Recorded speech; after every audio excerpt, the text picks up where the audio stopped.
The next topic is America. Who wants to come in on that? Andy.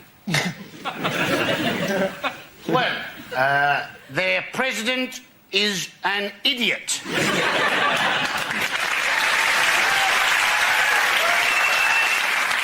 That's all I've got on that one. No, this is the man, right? He wants to try and put a person on Mars by building a stopping-off station on the moon. Now, the moon is 378,000 kilometres away. Mars, 78 million kilometres away. Trying to put a person on Mars by building a stopping-off station on the moon is like going to New Zealand by building a stopping-off station at the end of your bloody garden. Thank you very much, Andy. The subject is junk food. Russell. Hello. Am I allowed to take this out? Or do I have to... Go for it. Slick. There was an amazing thing the other day. Apparently 15% of 2 to 11-year-olds in England are now obese, and the government's going to ban telly adverts of junk food till 9 o'clock so the kids can't watch. And you find yourself screaming at the telly, if your 2-year-old's obese, that isn't telly's fault, that's your fault. How can you possibly ban the adverts? Ban your fanny until you can look after what plops out of it. That is unbelievable.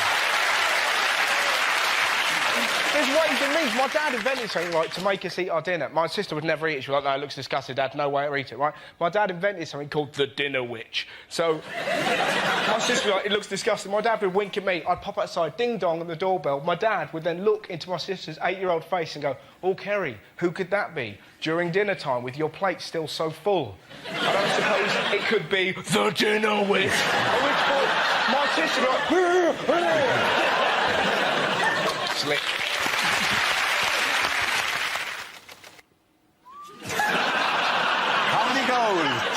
Charles Clark, away you go. Exactly what I was hoping to get.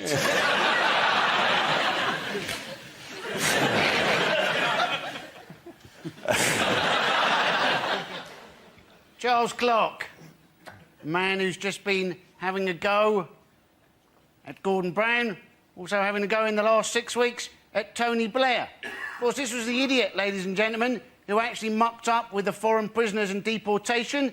He said he became aware of the problem in July 2005, but he only became fully aware of the problem in October 2005.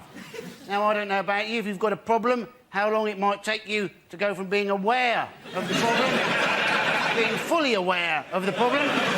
If it took you more than a day, you'd probably be quite disappointed.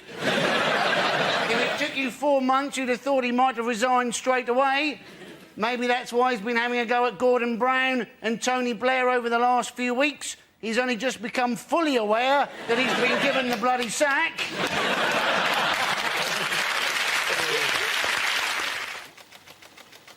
Protest marches. Who's up first? Any come in protest? Yeah. Russell. OK. The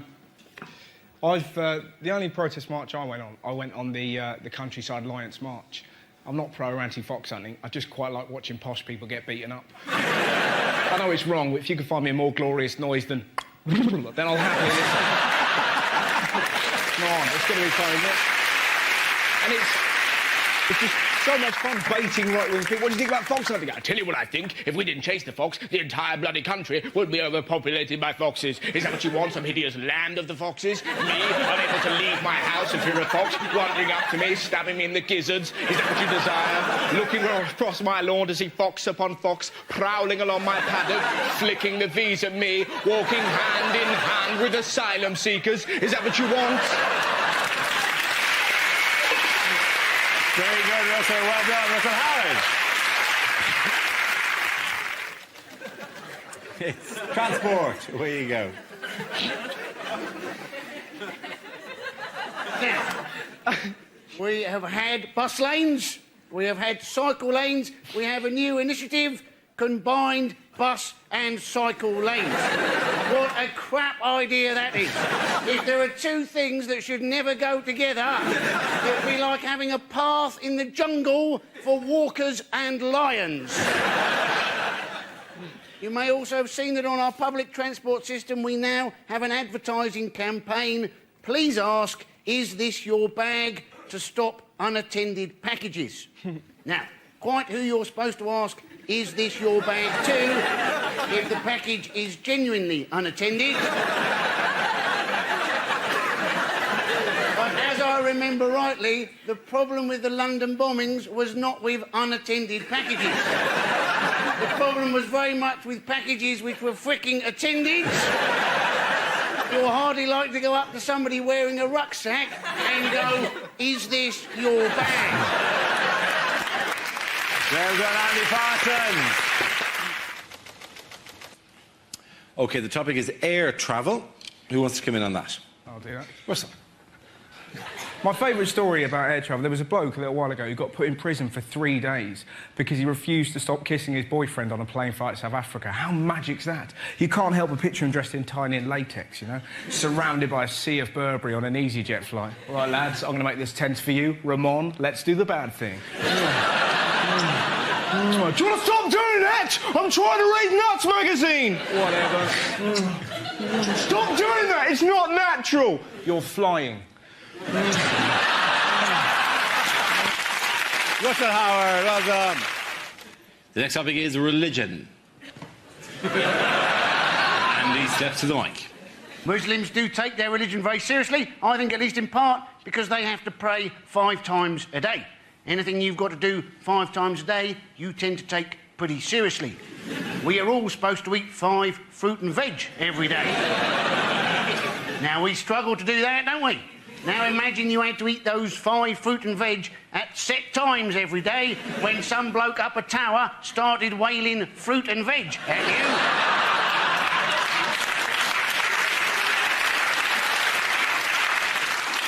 At which point you had to start reciting various passages from Delia Smith's healthy cookbook whilst pointing in the direction of Norwich.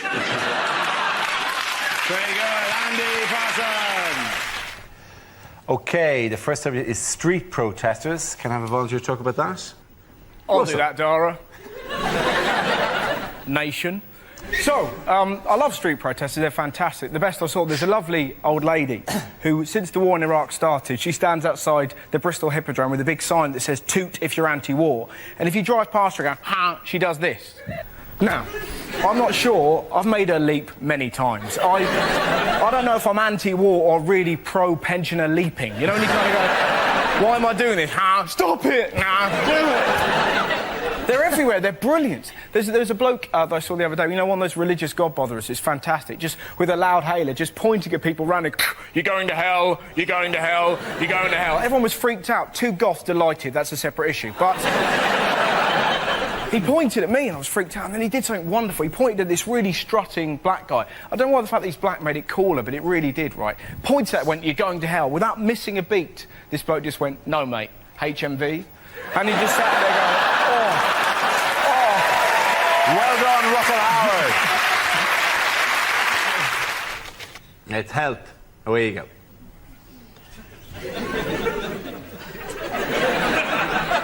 Now, once again, they've been having a go this week, haven't they, about skinny models, saying that they give us a bad body image. Now, I'm not sure we're quite that insecure, are we? You know, I see a skinny model, I don't think, oh, I better go on a diet. I think, oh, there's a skinny model, I bet they're hungry. I think I'll have a pie.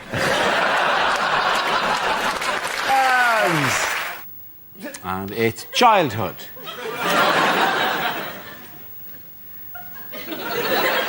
So, I found this out this week, right, that we're giving happiness tests for 6-year-old kids. How ridiculous is that? My friend Wendy's a teacher. Twice a year, there you go. Are you happy? I've eaten my crayon.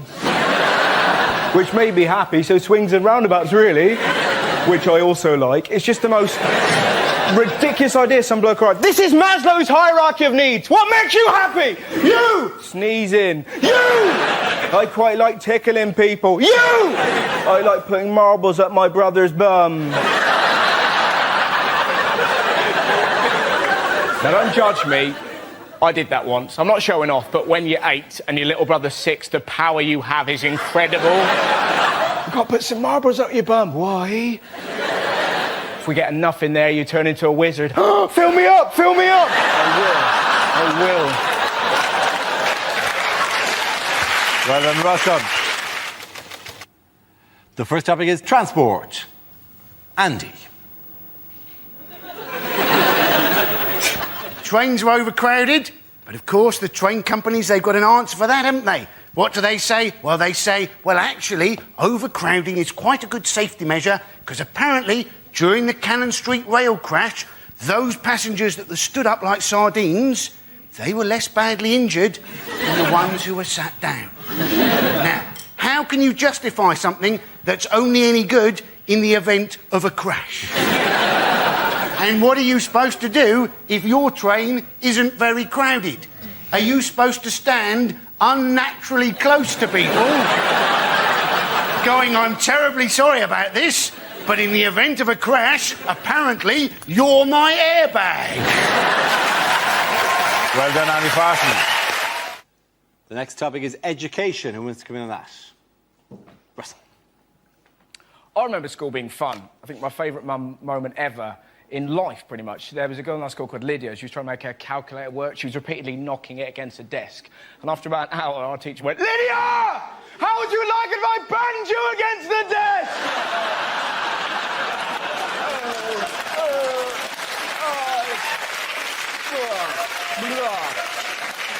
It's the greatest day of school. But now it's more sinister, isn't it? Like, they're now talking about teaching 5-year-olds sex education. Of course, people are very angry. It's disgusting! It's too much! Like, calm down. Not going to teach them technique. Right, this is how I like to do it, kids. That's right. Kids aren't going to run home, put dolls around a toy car and go, look, Mum, they're dogging, they're dogging. It's going to be some poor teacher trying to talk to 5-year-olds about love. Can you imagine a harder job? Hello, children. I'm here to teach you about love. Good luck with that, mate. I'm off to lick that tree. Thank you very much. The subject is sport. Who wants to come in on that? So, hey, Freddie Flintoff, how drunk would he have been on Monday night? That's all I've got on that one. We have got a great new British hope for our sport, though. Laura Robson, Britain's tennis, 15 years old, both her parents Australian. We don't mind immigration when they've got a bit of talent. We object to people sneaking into Britain on a rubber dinghy unless they can do it really bloody quickly. Thank you very much, Andy Parsons. And the topic is joy. Two very giddy albinos there. Like, do you know what gives me joy? People who are a bit different. I fell in love with my friend Tom, age 5. He stood up in the middle of a nativity play and went, well, enough's enough. What made it even better, he was the front end of a donkey. I like noises as well. I heard this in a supermarket the other day. Whee! I thought, I'm following that, right? It was an old man skidding on a trolley. He'd done the trolley gauntlet, just whee! Just this blur of giddy wrinkles. What made it even better, a security guard stopped him and went, oi, I've told you. How can that not make you happy? And sometimes we laugh at stuff that we shouldn't. Like, I was in a pub recently, I saw a full-size Jenga topple onto a pissed dwarf. Now, the head says no, the belly says yes! Laugh, Russell! Before the bricks hit his tiny face, he went, bloody hell. A bloke 2 seats along went, that was like 9/11. You're there going, oh, God. Thank you very much, Russell. Andy, on the topic of smoking. Yes. Now, the government, they've made a bit of a muck of this smoking ban. Basically, it looks like in England that they're only going to ban smoking in those pubs that serve food. So a lot of pubs in England have said, well, in which case we're going to ban food and keep smoking. You're now going to have to go outside for a pie.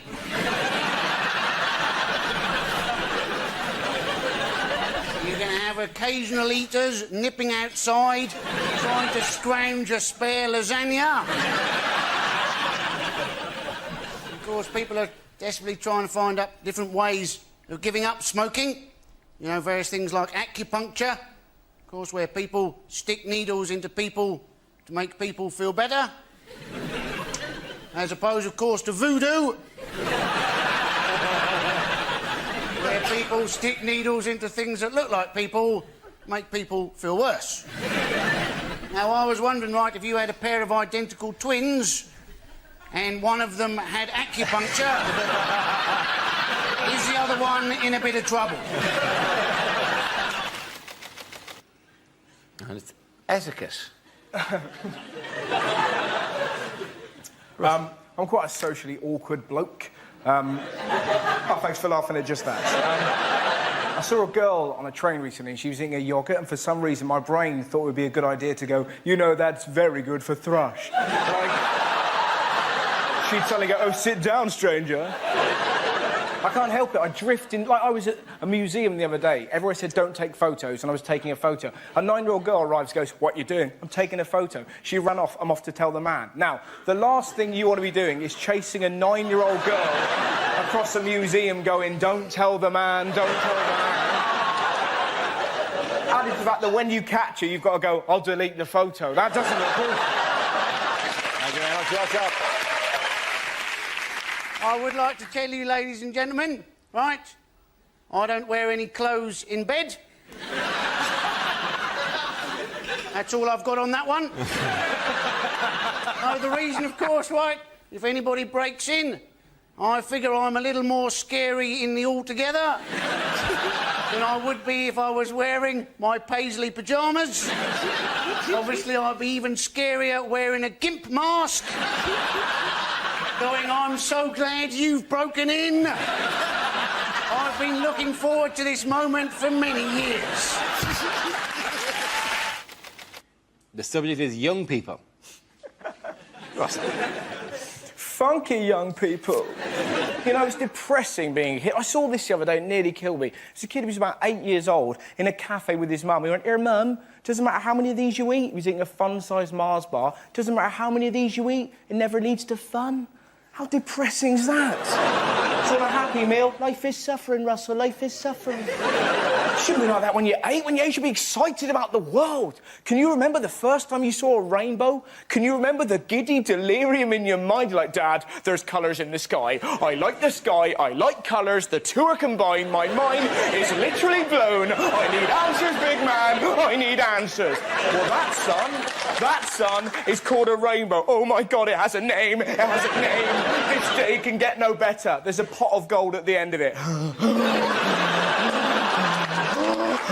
And it's guarded by a tiny leprechaun. Pull over, Dad. Pull over right now. Has anyone ever chased a rainbow? I did. You never forget it. I bet you didn't do this. Me and my little brother took a knife just in case the leprechaun acted up, right? Thank you very much. Welcome. The subject is drugs. Who wants to come in on that? Andy. So, drugs. The Home Office have in fact clarified apparently how many spliffs you can have on your person before you might be regarded as a dealer. Apparently the answer is 500. That's a fair amount of personal use, isn't it? You would have thought you could have 500 almost anything on you and be regarded as a dealer. If I had 500 hobnobs on me, I think you could regard me as pushing biscuits. Not that I know that much about drugs, ladies and gentlemen. Apparently the current trend amongst young people is to have an upper followed straight away by a downer just to take the edge off it. Why not just take a bit less of the upper? That to me would be like having a Red Bull and then having a Horlicks straight away afterwards. Well done, Andy. That's fitness. Could have been camel toes. Now, I was in the gym the other day. I was in a locker room, and a 5-year-old boy ran in and jumped into a locker. Now, sometimes you know you're just going to have an incident, right? You could hear him in there giggling, and you knew what he was going to do. He was going to jump out and scare his mates, because his mates appeared seconds later, like, where's Stephen gone? He was there a minute ago. This is most irregular. And he waited, not for his mates, but for 3 huge naked men. It was fantastic. They were kind of walking past, and this little kid leapt at those men like a cat with rabies. It was incredible, right? Just from nowhere, the noise they made, I've never heard a noise like it. They sounded like a tugboat getting molested.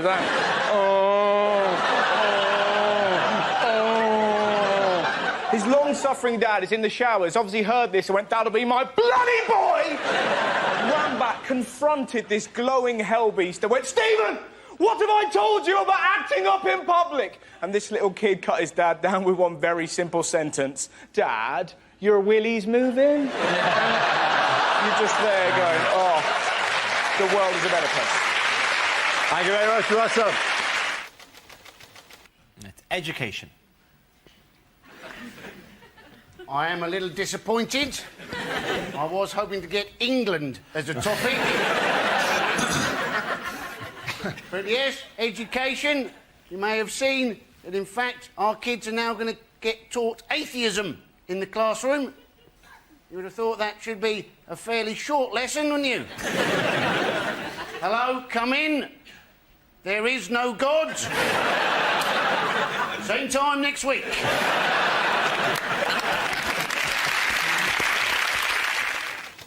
The next topic is the consumer society. Russell. It's all a bit much, isn't it? I went into a shop the other day that said, "Why not try a guilt-free wrap?" You're like, don't make sandwiches evil. Sandwiches are lovely. The bacon sandwich, one of the loveliest things in the world. What is a bacon sandwich? Essentially, it's bread giving a dead pig a cuddle. It's a lovely thing. I love you, Mr. Pig. Why do the Jews hate me? It's lovely.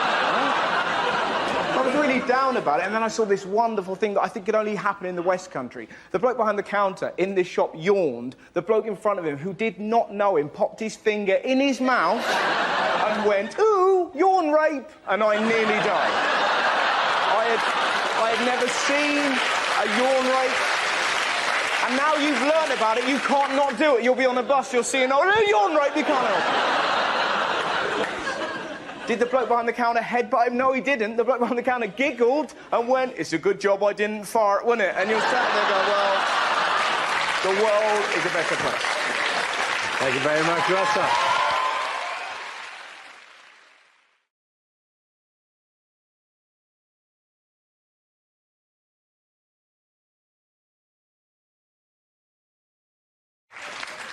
We've had reports of an iceberg, but don't worry, no ship has ever been sunk by a lettuce.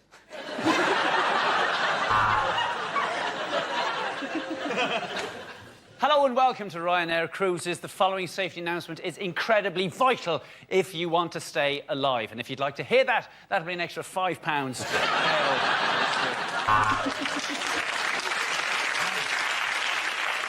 No, we very rarely get any injuries from people playing quoits. You were just unlucky to be sunbathing naked with an erection.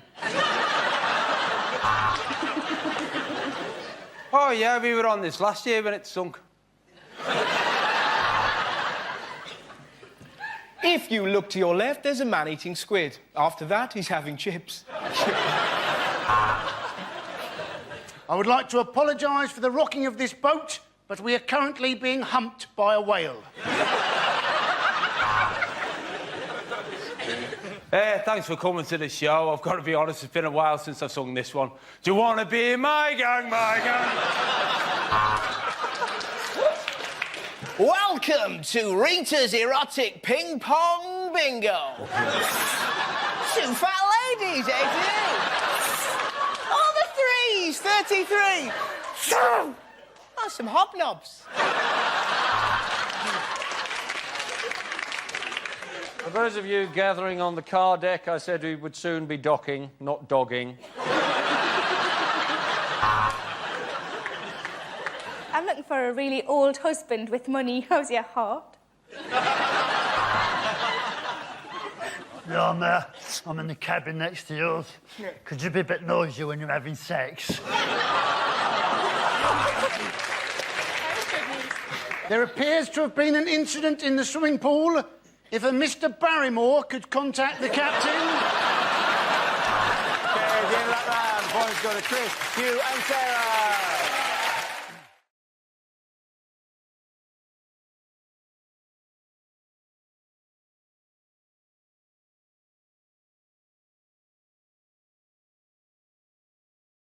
Now we play a round called Loose Men.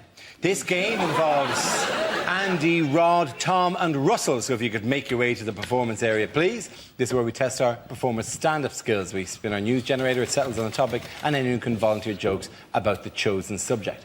The winners and the people I judge should produce the funniest stuff. OK, here we go. Let's spin the wheel. The first subject is Credit Crunch. Who wants to come in on that? Andy Parsons. Now, the government have got this idea that what they want to do is bankers who've lost their jobs, they want to retrain them as teachers, but in half the time it would normally take to train a teacher. I bet the teachers are happy about that, aren't they?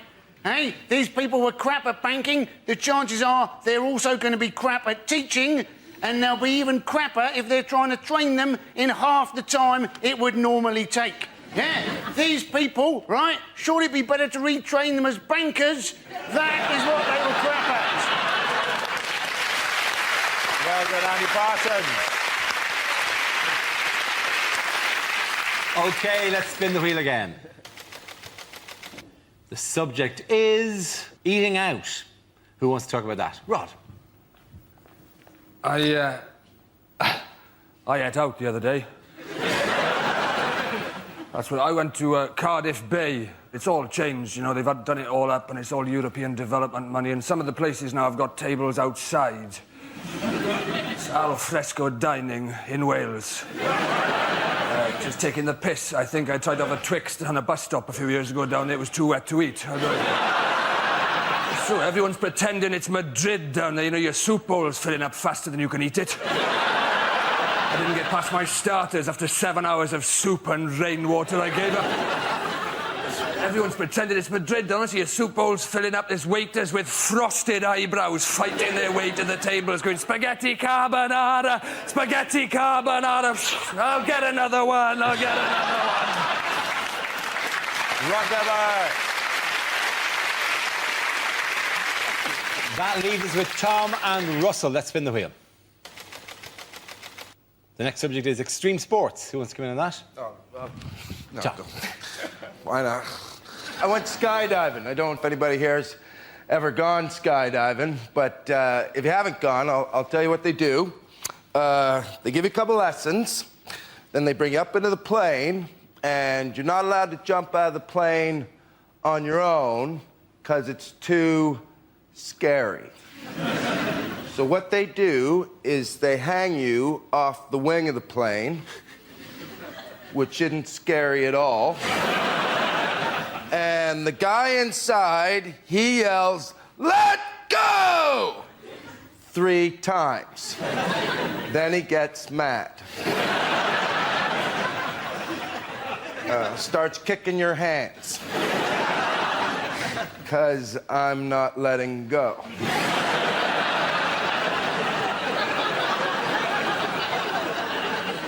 We all skydive different. I skydive with a big plane in my hand.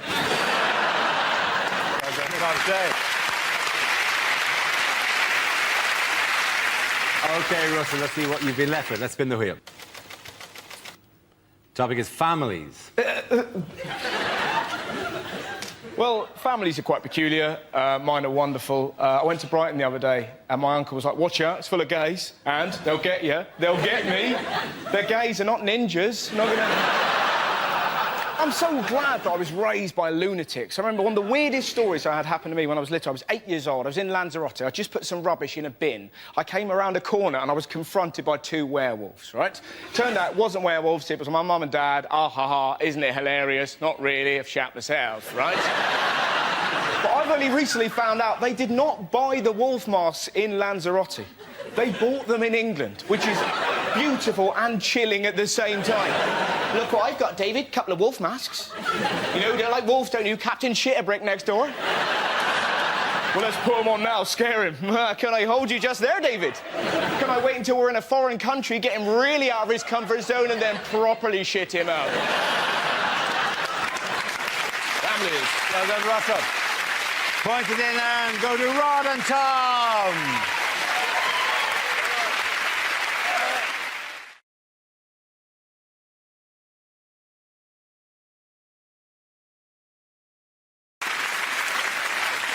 Our next round is called Headliners. Here's a picture of Centre Court at Wimbledon. But what does RBWF stand for? Is it really boring watch football? Regular bunch of white folk. Is it? Russin' bussin' winner Federer.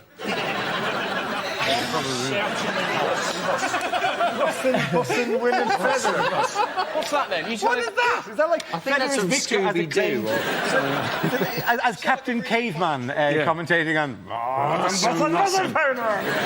Is it replace balls with fruit? All right, let's move towards the correct answer if we can, really please. both Williams's fellas? Is it simply rich bastards watch final? There's a touch of that, all right, yeah. Excellent.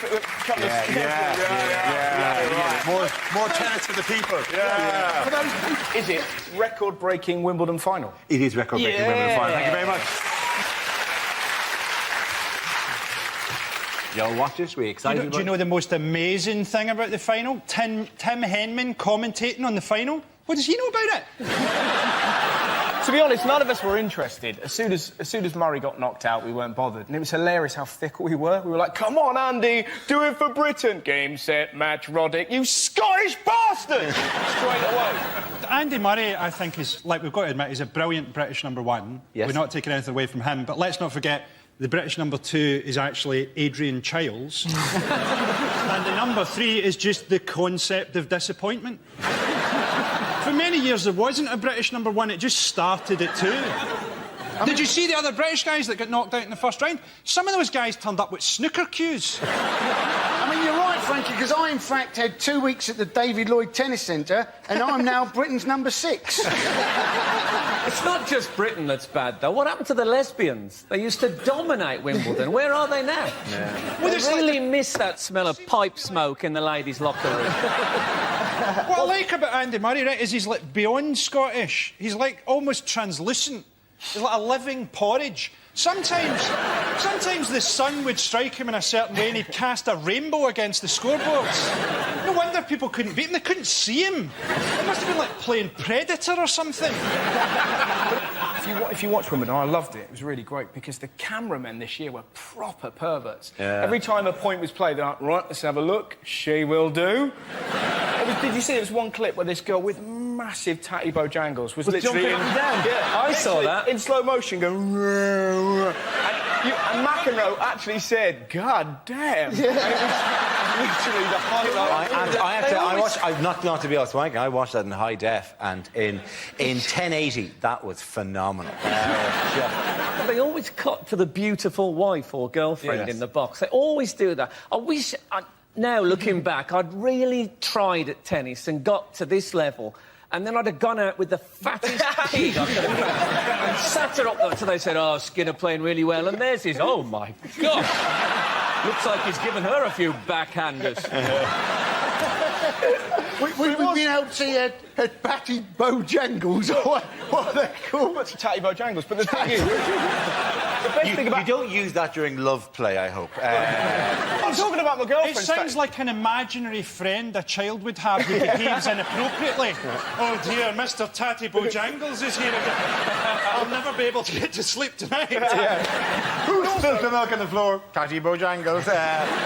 Anyways, the other great thing about the cameramen is some of the replays were outstanding because for some reason Wimbledon seemed to employ the oldest ladies they could to be line judges. So these poor women haven't got a chance of getting the way out of these 137 miles per hour serves. There was one old woman, you could literally see it just go whack and smack her in the face, and they replayed it. Just see this poor lady go... and all the... Their work, love. Well, I've got Spalding on my face, so no! I love the screaming, you know, the screaming and the grunting. Actually, the neighbours asked me to keep it down. In the final, they cut to a shot of Woody Allen and Soon G sitting in the crowd. And I was trying to read his lips, and it looked like he was saying, no, don't buy an ice cream. That just makes me look like a... Don't buy an ice cream. And will you stop calling me Dad? Everybody was interested in when the roof closed, and I thought, that's not the exciting bit. The exciting bit is when the roof opens and the umpire's chair goes back and Thunderbird 1 takes off. Well, that was the thing, wasn't it? They said the roof would stop moments like Cliff Richard singing because it was raining. You think, that's a lot of expense to go to stop Cliff Richard singing. You can get a gun in Brixton for 60 quid. What I love about Wimbledon in general, it's the only sport that has its own fruit. You know, strawberries. Imagine doing that at Millwall. Lovely game. Guava? What is the grunting about? I'd like to see them doing it in, like, the snooker or something. Yeah.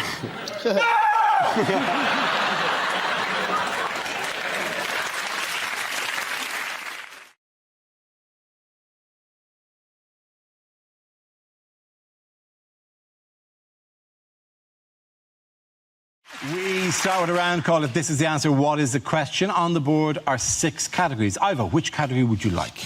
I would like home news, please, Dara. Home news it is. The answer is 1 year. What is the question? What would be an appropriate prison sentence for people who use the phrase hollybobs?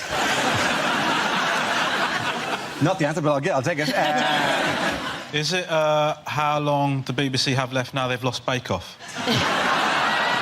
And the clock is already ticking. Yeah. Is it in a Wetherspoon's kitchen? What is the chef's equivalent of the 5-second rule? Is it Southern Rail's estimate for a London to Brighton journey?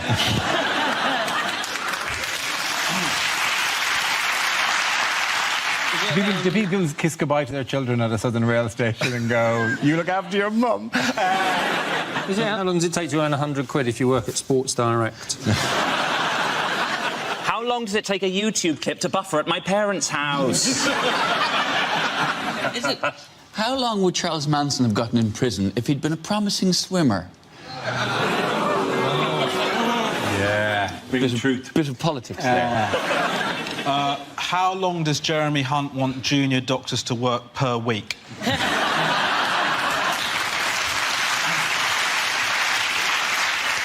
OK, so under Theresa May's education reforms, how much of a carefree childhood will children now be allowed? Is it, how long would it take to rewatch all of Dara's TV appearances from the last month? Thank you very much. If I make a joke about ISIS in the queue, how long will it take me to get through airport security?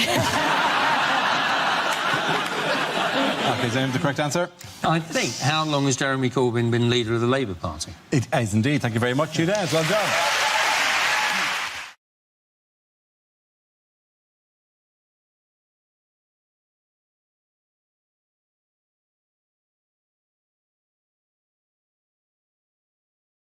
We start, as ever, with our round called Headliners. Here's a picture of former Prime Minister Tony Blair recently, but what does BGBC stand for? Is it Britain's greatest bullshitter celebrates? Is it, in fact, Blair's guilt-free, blood-stained conscience?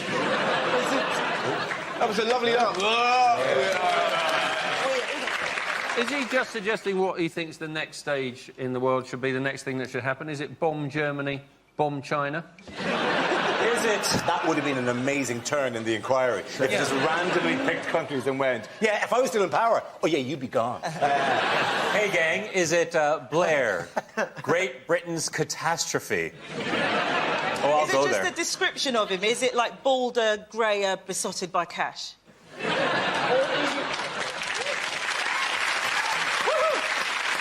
Is it Blair given blue cordon? You see in the picture. Oh, yeah, he has, yeah. She irritates me. Is it, in fact, everything the British Army didn't have when we went to war? Bullets, guns, bombs, choppers.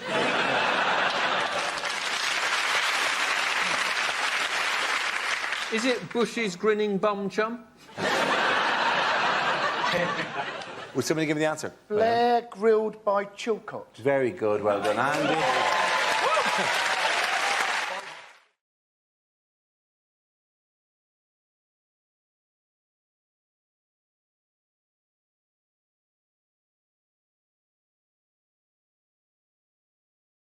Let's spin the wheel. The subject is national identity. Who wants to come forward? Russell. Thank you. We're told to worry about national identity all the time. Like, Gordon Brown seems to be obsessed with British values. Have you noticed that? Kind of preaching British values. What are British values? Ultimately, we're all embarrassed and we laugh at stuff we shouldn't. That's pretty much it, isn't it? It's that forbidden giggle. You know when you're not allowed to laugh, but all you can think about doing is laughing. It's like when you see an old lady get hit by a frisbee. You know it's wrong. You know? The last time I saw that flag, it was a football game. England were playing Croatia, right? In Croatia, there was a bloke holding up the flag, right?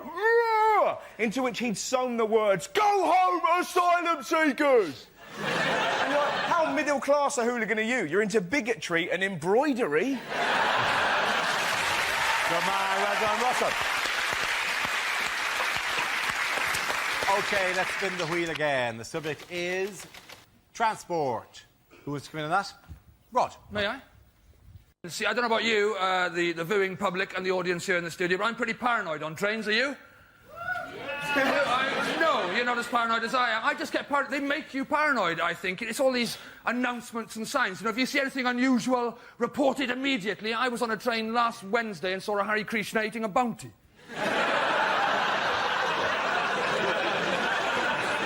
reported it and they blew him up in a controlled explosion. Well done, Rod Gilbert. Thank you very much. OK, that leaves us with Andy and Frankie. Let's spin the wheel. The next topic is health. Wow. Yeah, that says health to me. There was a health report recently on Scotland that said that Scotland is the worst small country in Europe. And we were quite disappointed because we thought we were the worst small country in the world. Glasgow's chief health officer said that he was slightly surprised by the findings, which caused him to have a massive heart attack. Scotland does, though, have the best mental health record in Europe. And I think that's because in Scotland, you really have to go an extra bit to be judged mental. Sorry, son, we didn't realise you were a schizophrenic. We just thought you were a bit of a character. Thank you, Brian. OK, let's see what's left for Andy. Let's spin the wheel. The topic is drinking. Now, according to police, right, apparently in nightclubs, 1 in 20 drinks are spiked. Now, I was thinking this could give you a little excuse not to go into work the next day. Phone up work, I can't come in, my drink was spiked. How do you know? Well, I had 20 of them. One of them must have been. Of course, if you go and see your doctor now, they give you a little test, don't they? My doctor, he said to me the other day, he said, how many units of alcohol have you had this week? I said, 21. He said, that's not bad. The maximum's 28. I was thinking it was bloody lucky I saw him on the Monday.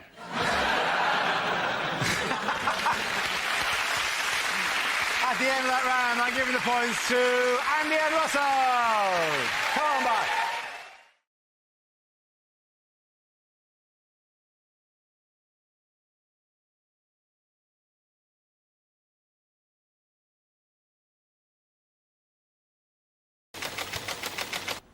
The subject is clubbing. Who wants to talk about that? Myers. Yeah, well, I'm sure you can all tell I'm a bit of a clubber. Nothing I like more than getting down to the local hotspot and shaking the old batty and ting, a bit of shawaddy-waddy. Don't mind if I do. No, I have tried nightclubbing. It's not really my thing. I'm a bit too delicate, my system. I was in a nightclub recently. A fellow young raver danced up and shouted, "I'm loving it, loving it, loving it!" I replied, "I'm finding it all a bit noisy, finding it all a bit noisy, finding it all a bit noisy."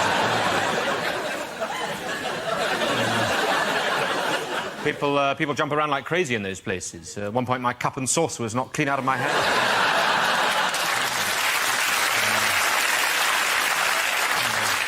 It's tricky. I mean, I've tried the dancing. That's not my thing either. I don't care if I haven't got sexy Latin rhythms. I've got a Latin A-level. Much more transferable in the job market. I was on the dance floor recently. A lot of my fellow young ravers were blowing whistles, so I joined in and gave a bloody good pop on my bugle. Unfortunately, that meant half the Bosworth Hunt came charging in across the dance. hounds mistook 3 of the ginger students for foxes, and there was a hell of a mess. Thank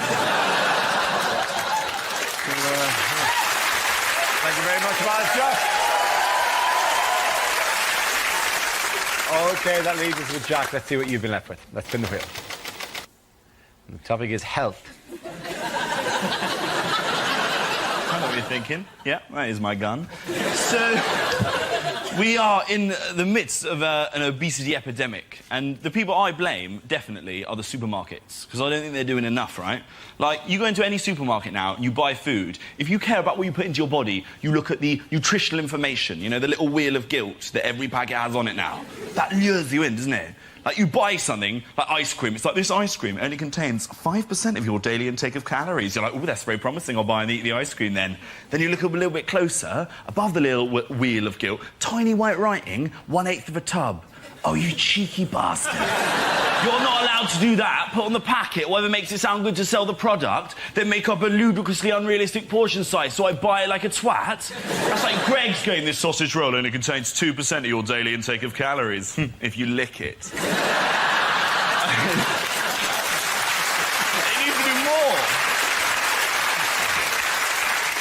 I think what the supermarkets need to start doing is putting warnings on their packets of food, like they do with cigarettes. You buy cigarettes, it's got a horrible picture of, like, a lung caked in shit. You're like, oh, I don't want to smoke that. You should do it with food. Tesco's on cakes should just have pictures of, I don't know, a really fat woman crying as she walks out of Topshop empty-handed. OK, at the end of that round, what the hell? Points for everyone. Come on, sit back down here.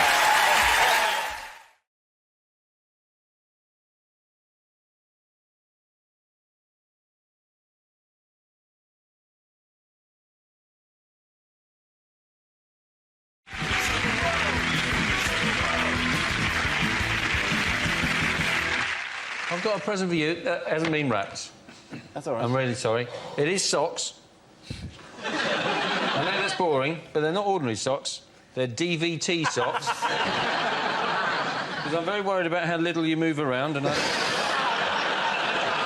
don't want you... Normally, you'd have to worry about it on a long... Yeah, it'd be on a long-haul flight you'd have to worry about it, but... Yeah, I haven't seen you walk for... Well, since 2005, so... I've also got a present for Chris here. Because, well, it's really a present for us more than anything. It's, put this on, right? It's just a game, really. You put that on. You just put that on, OK? And then for the long periods... You so look like John McEnroe at a You do. And for the long periods of the show when Dara doesn't bother to look at us or talk to us, we can just play. Where did that go?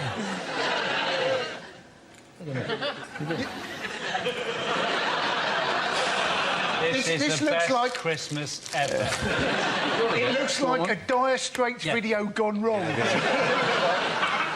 You go. Oh. Honestly, I don't see what the problem is. Gosh, this is just like my school days, only now I'm wearing a hat. No.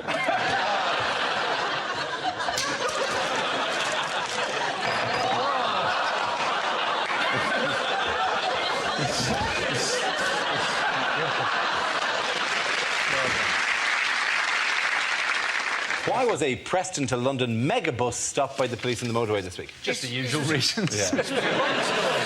This was the story where a passenger reported seeing some smoke coming out of some other passenger's bag, thought it was a bomb, turned out it was a fake cigarette that was producing water vapour.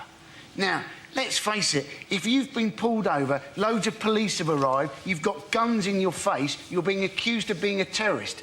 That's not going to help you give up smoking, is it? I'm always really freaked out by megabus. It's not the weirdest thing in the world, the megabus. Nothing against the bus service itself, but when you drive, like you drive a lot of time on the motorway, going to gigs, like the back of the megabus when you're driving along, like whatever, for those of you who haven't had the pleasure, there's times you just get hypnotised by that weird. There are many things I've observed. Firstly, why does that man have such large breasts?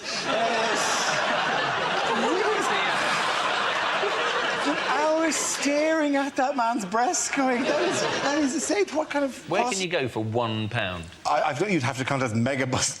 There's an address there. I have to put plus a 50p booking fee as if people are going to go, well, that's a rip-off.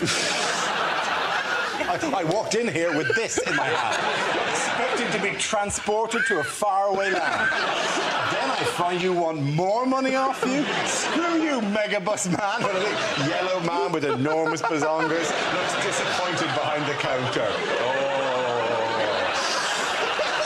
That is going to do it. I apologise to the room. I know that when you're disappointed, you don't go, I am disappointed. You know what's really irritating with this? For the entire... In my ear, constantly, people are going, wear the hat, wear the hat, wear the hat, wear the hat. Yeah, they give me a yellow hat because they think I look like the Megabus guy.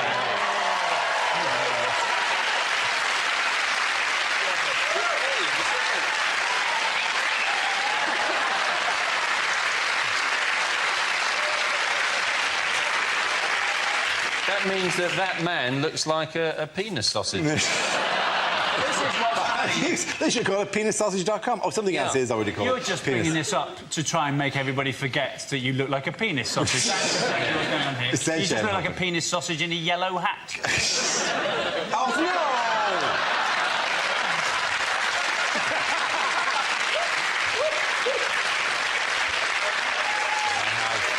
I have lost ownership of the joke now. I've got you a present, though. It's not, in fact, for you. It's, in fact, for your 16th-month-old son. And I got him a little outfit. I hope you like it. It's, in fact...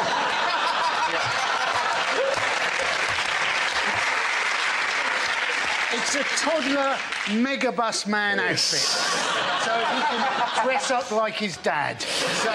It's like that of a penis sausage. I didn't think that was...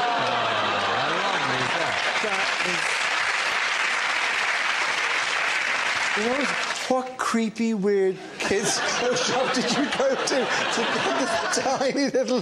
I'm a minstrel from the 19... The amount of work parent into that. I can't believe you throw it back in my face. I'm not throwing it, I'm keeping it. I think it's fantastic. Thank you very, very much, Anne. That's really touching. I look forward to never seeing any child of mine. Because they're not getting any of the Megabus empire. No. That is mine. From £1 only. The Megabus empire. I tell you what, you and Hugh have got a gay act going strong now. Look at that. He's the captain, I'm the Megabus. He's the captain, I'm the Megabus. Who rides on whom? Difficult to know. He's the captain of the Megabus. Wait, this is not my child's hat. The Christmas quiz! See? People now come especially for the Christmas quiz to look at our fabulous decorations. Like that page. He's got this page, which I think is actually sort of sweet. And then, for no particular reason, a squirrel. A squirrel with tinsel on him, which is not in any way a festive Donald animal. Trump's hair at the back. And then this, a genuine, you can purchase this, which is a glistening owl with antlers on. You know, this costs like £4.50 or something in a shop. Is this your audition for QVC? Anyway, so that's, you know, hey. OK, here's the Christmas quiz, right? In which there'll be quizzes and questions. What makes the traditional British Christmas dinner unique? Turkey, sprouts. No. What is it about it that actually... Racism. No, not unique, it's an achievement. Not racism. You can't say that for every question, Nick. So what makes a British Christmas dinner outstanding? Why did you ask it again without mumbling? I'm sorry, my face is full of your shitty lemon meringue pie. It is quite tart. It will. It'll... Oh, it didn't fall apart. Bravo. What do you want for Christmas this year? I don't know. I don't want anything for Christmas. Hand job off an elf. You get the number one gift apparently for kids this year? Nerf guns. The Nerf gun is 64 quid. You could go to America and buy a gun for less than that. Actually, it's like it's a ludicrously scary thing, the Nerf gun. This is the current... Don't point that there. Hey! Point that over somewhere else. I promise I'll do really, really careful. I wouldn't dream of doing that to you. Of all the people here, you were the last person that I would fire the... Boom! Hang on. Oh, yeah, there's three things you can do, right? You can do this big one here. Right? Listen, Nerf is how I did this to my eyes. So I'm just saying. I'm just warning you. OK, cool. I'll get him instead. Right, OK, Grant. Are we OK to sacrifice you for this? And then you can do these. I guess so. I bet you could catch one in your certain teeth, there's an instruction manual that says do not aim at people's faces. Yeah, Please there remember is, that I am a there special is. man with special powers, and do not try this at home.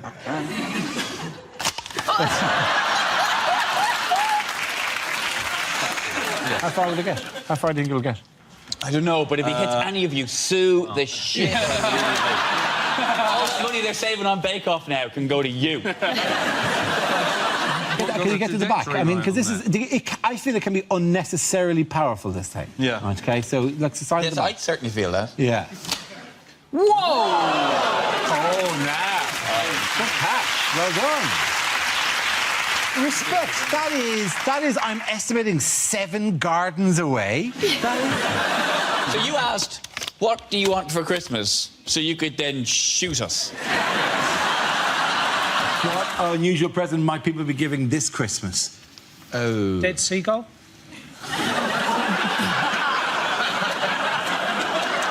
Have you ruined the surprise? You were the worst Secret Santa ever. For God's sake, kill it. I think it's actually sperm. It is isn't sperm. Yes, it is sperm. Yeah. But this Not an unusual gift.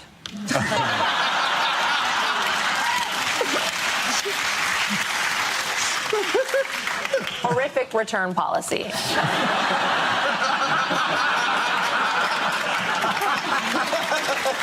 Not interested. You said 14 days. Oh, you've lowered the tone down! I ruined it. But why is this? Sorry, but because there's a British sperm bank. Yes, which there is is. only since it's been set up. I don't know how long it's been set up. It's a while. It's like a year or a year and a half. Or something. Yeah. It's only had 9 donors. Yes. Why? I'm wondering who the other 8 are. Do you not all meet up? I presume if there's 9 donors, it's got to meet up every Christmas and year and go, oh, swap stories. Not for biscuits, though. They say that there's a certain type of sperm that can withstand the freezing process, and they call it Superman sperm, when really that should be Han Solo sperm. It's a niche reference, but 3 nerds just fell in love with me. You get paid 35 quid, and they were saying, well, they could up their money to get more donors, but they don't want people just doing it for the money. And, oh, that's what you want, though. People just doing it for the love of it. Yeah.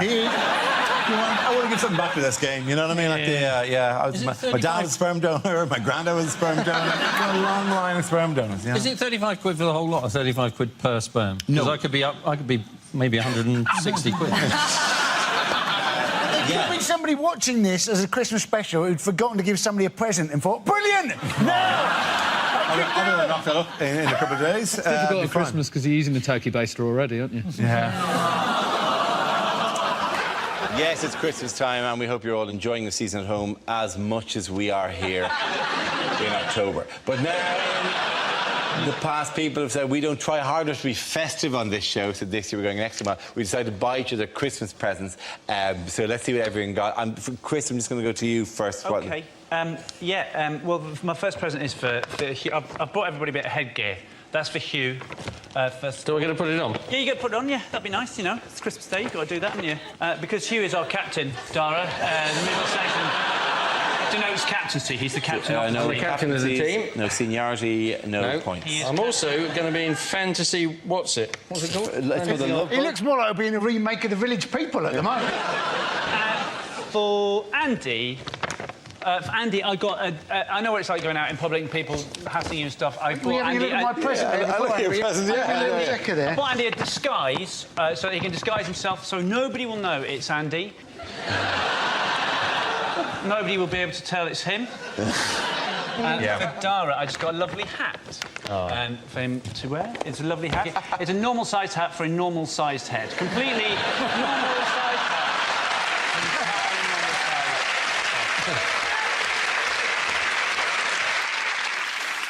What toy might kids be finding under the Christmas tree this Christmas? Well, I don't want to give it away in case my kids are watching. Yeah, that would be really bad, wouldn't it? Yeah.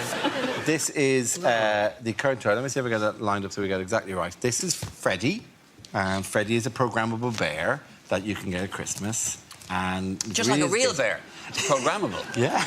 Everyone likes a good hug. Do they know? Give me a hug. No, that's a bit I needy. love their hugs.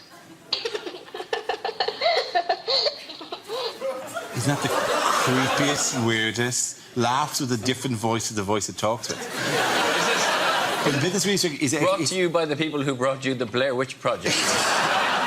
It's a bit distant, I feel. It's a bit like, I'm not fully committed, but you can program it with phrases, which apparently they've programmed for them. It's so very nice to see you again, Dara. It's so very nice to see you. That's like something Vincent Price would say. Hello, my friend Dara. Do you know, I think... Can you make it say, it puts the lotion in the basket? You really like to stargaze with Brian Cox. What else do you like about the park? All right, you're creepy now. You're really freaking out. You know stuff about me. This is a great day, Dara. We are going to have such fun together. It's great to have a friend like you to talk to. Oh, that's so depressing. That makes me want to cry. I wish I'd never done the voiceover for it. Where are these phrases supposed to be coming from, then? Don't turn me off, Dara. If you turn me off, I'll become more powerful. Hang on, you can do one of the settings you can change it. Hang on, let's try it. This would be an incredible burglar alarm. I mean, imagine breaking into someone's house and then that's sitting at the top of the stairs saying, hello. Why are you in my house? I died in 1834. Dara, can you use its hair to see what you would look like with a wispy blonde beard? You mean like that? What is better for me? Yeah, it's nice, isn't it? I know you like to eat too. What?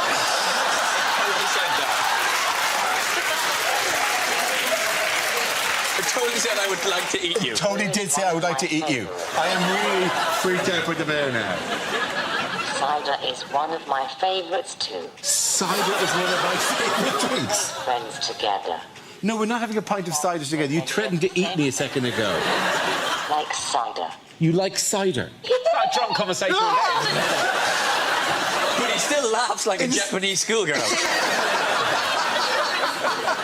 Perfectly calibrated for being freaky. This is... Someone told me you like to wear tiny hats. Someone told me you like what? Someone told me you like to wear tiny hats. Is that a euphemism for a condom? No! Hang on, tell you. I know you've probably got one decent round of applause still left in you. We may have bled it out, but I really would like to open the Christmas thing to people going, oh, holy fuck, jeez.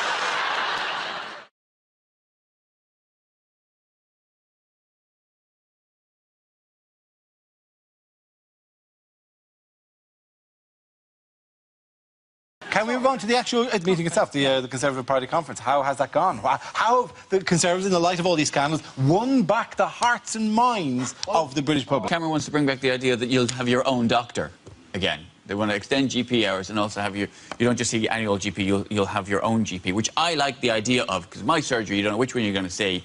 And sometimes when you arrive, we've got one of those electronic arrive for your appointment things, rather than talk to a receptionist. They feel there's a more efficient way of spreading disease if you all have to touch a screen. Really.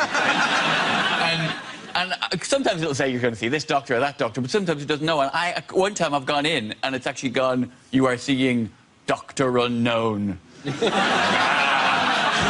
old nemesis. We meet again, Dr. Unknown.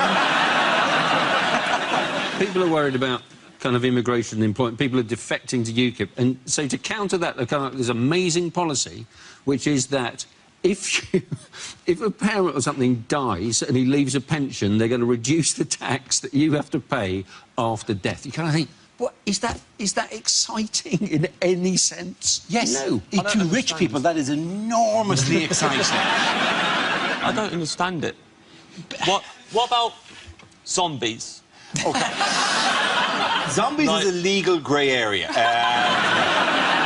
Do they have to pay it, or do they get a rebate? They don't get a rebate, but they only have to pay a lower rate of tax on when they draw down the lump sum that they had previously invested but not taken. Presuming they became a zombie after 75. Before 75, of course, they get the same series of monthly payments that I had leading up to the breakup.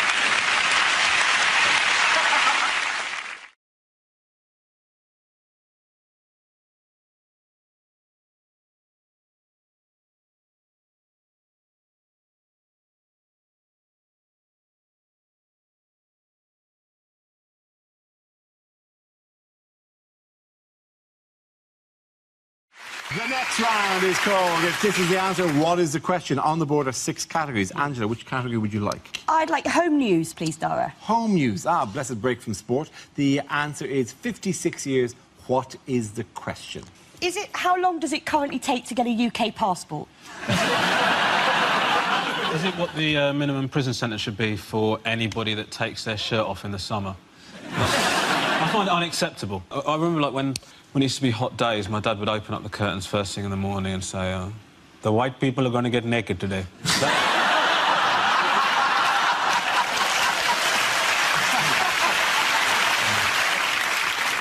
Is it how much did David Moyes age in his 6 months at Old Trafford? How long would most blokes happily sleep in the same sheets for? What does a 2-minute match summary by Phil Neville feel like? Is it how long has Prince Charles been thinking, oh, any day now?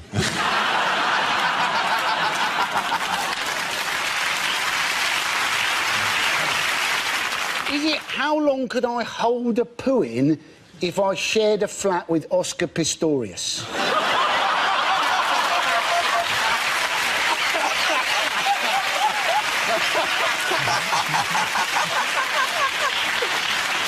I tell you what, that is the Flatshare sitcom I want to see. How long would it take to collect sufficient owls for Labour to honour their manifesto commitments? Is it how long since England were last eliminated in the first round of the World Cup? Absolutely. Thank you very much, Josh Rudigan. Very good. Yes, the answer I was looking for was how long is it since England last failed to progress beyond the group stage of a World Cup? Were you surprised? Were you gutted? No. Well, I mean, we didn't lose all our games, did we? I mean, I thought we managed a very creditable 0-0 draw with the 2,500 to 1 outsiders. So, you know, people said we had low expectations, didn't we? And then we all got disappointed when we were knocked out after 2 games. So, obviously, our expectations weren't quite low enough, were they? What was it? It's the players as well. They didn't... Wayne Rooney said that if we'd won, we'd have gone through, and that's the main lesson to learn. and you're going, if that's the main lesson to learn, we really need to go back to basics. Well, they were Liverpool, though, and Liverpool had 5 England players in the match day team, didn't they? There was Sterling, Sturridge, Johnson, Henderson and Gerrard, and, of course, Uruguay had 2 Liverpool players in the squad, Suarez and Gerrard again. So... Very busy man that day, wasn't he? Yeah. It's interesting, because I'm finding out, now that England are out, I'm finding out about the backgrounds of all my friends, because suddenly my friend the other day was suddenly, you know, well, actually, I'm half German, so I'll support Germany now. So you kept quiet about that on D-Day, didn't you? Didn't you, Gunter? That's what I thought was an unfortunate thing to bring up on the boat. I've actually just started pretending I'm Costa Rican. I will switch to whatever I need to, you know. In the cricket, I'm very Sri Lankan at the moment. During the Ashes, I pretended I was Aborigine. Like, I don't care. I will go wherever the results take me. If I were Roy Hodgson now, I'd be a pundit, because, like, he could be a pundit anywhere in the world. Apparently, he can speak 5 languages. Yes. Roy Hodgson, which is literally 5 more than Phil Neville. So... Roy Hodgson always looks like a man who'd be far happier inside eating soup. What did a lot of England fans find enormously irritating immediately after the matches? Reality. It was England footballers doing adverts. Yes. Things like the Carlsberg fan squad advert. Yes, there was a series of other people found there were complaints about, you know, Joe Hart and his dandruff, which, luckily, he's still beaten. Good man, Joe, well done. I said, why does that that company, I'm going to give them the free ad, that company who does an anti-dandruff shampoo, which you all know, you say the word anti-dandruff shampoo, and bing, why do they even spend money? Who goes, maybe I'll have a competing anti-dandruff shampoo for my shampoo? Well, there's one company who makes it. Some of us, Dara, are still worrying about dandruff. It's an unusual put-down, isn't it? On the one hand, zing, I'm bald. But yet, on the other, you don't come out of it like a prince, has to be said. I'm not going to lie to you, I didn't think it through. Take that, bald man. Oh, you social loser. Yes, it has to be said that some of the England squad were probably not as well known as others. There was a young squad, a new squad. I mean, for example, there was this range of commemorative mugs that was brought out, and they were there on sale. And we're not making this up. And all the members of the squad, particularly Chris Smalling, the Manchester United defender. I cannot believe they put Theo Walcott's picture on. It's mortifying, isn't it, actually? Yeah. That's Smalling, and for reference, a picture of... I hope there's not a mix-up, and Chris Smalling's now going to have to be the President of the United States of America. Well, what happens is, if he's going to get a phone call from David Cameron going, I finally got some service. I finally got coverage. What do we do about the Shia situation? I don't know.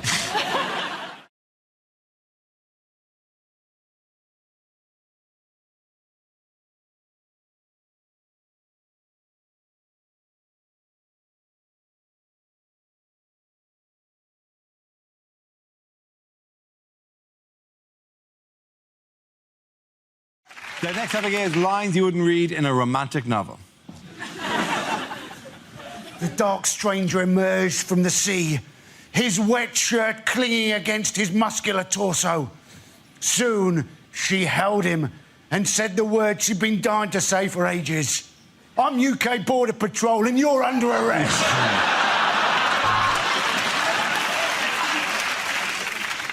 She felt every part of his 8 inches. He was stiff, absolutely wretched, and even in her innocence, she knew her hamster was dead.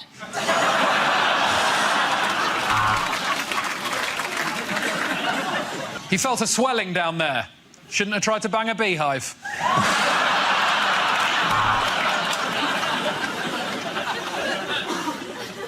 He took her hand in his and squeezed it. Now, he thought, I wonder where the rest of her body is.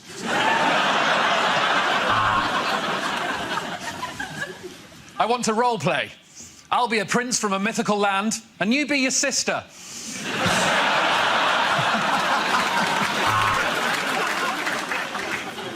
He cupped her breast and put her arse in a bowl.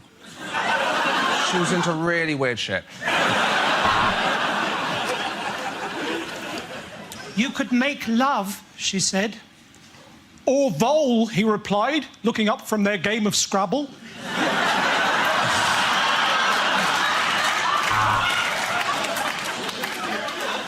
She felt her bosom heaving as Mr. Darcy came ever closer. Blimey, he said, you don't get many of them to the pound.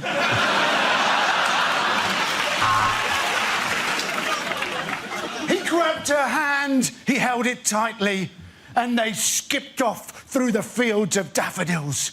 And it was at that moment she thought he might be a little bit gay.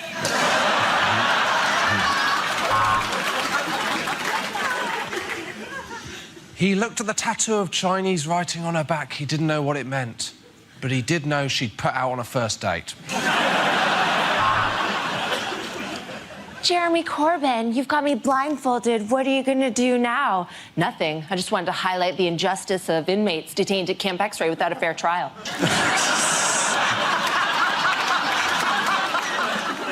Why? Why does it end like this, she said. Childhood accident, he replied. I crushed it in the trouser press.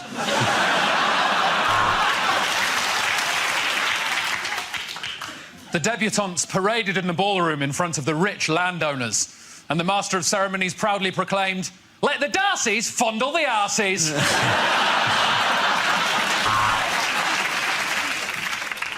Marjorie, I'm going to kiss you like you've never been kissed before.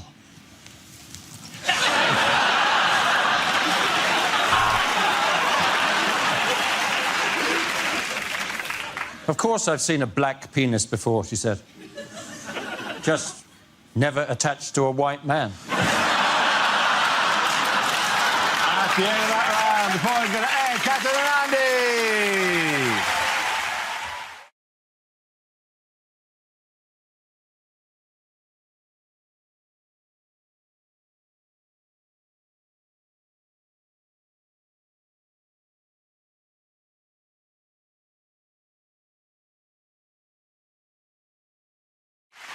We start with a round called If This Is the Answer, What Is the Question? On the board are 6 categories. Ivo, which category would you like? I would like home news, please, Lovely. Dara. Home news it is. The answer is 1 year. What is the question? What would be an appropriate prison sentence for people who use the phrase hollybobs? Not the answer, but I'll take it. Is it how long the BBC have left now they've lost Bake Off? And the clock is already ticking. Yeah. Is it in a Wetherspoon's kitchen? What is the chef's equivalent of the 5-second rule? Is it Southern Rail's estimate for London to Brighton journey?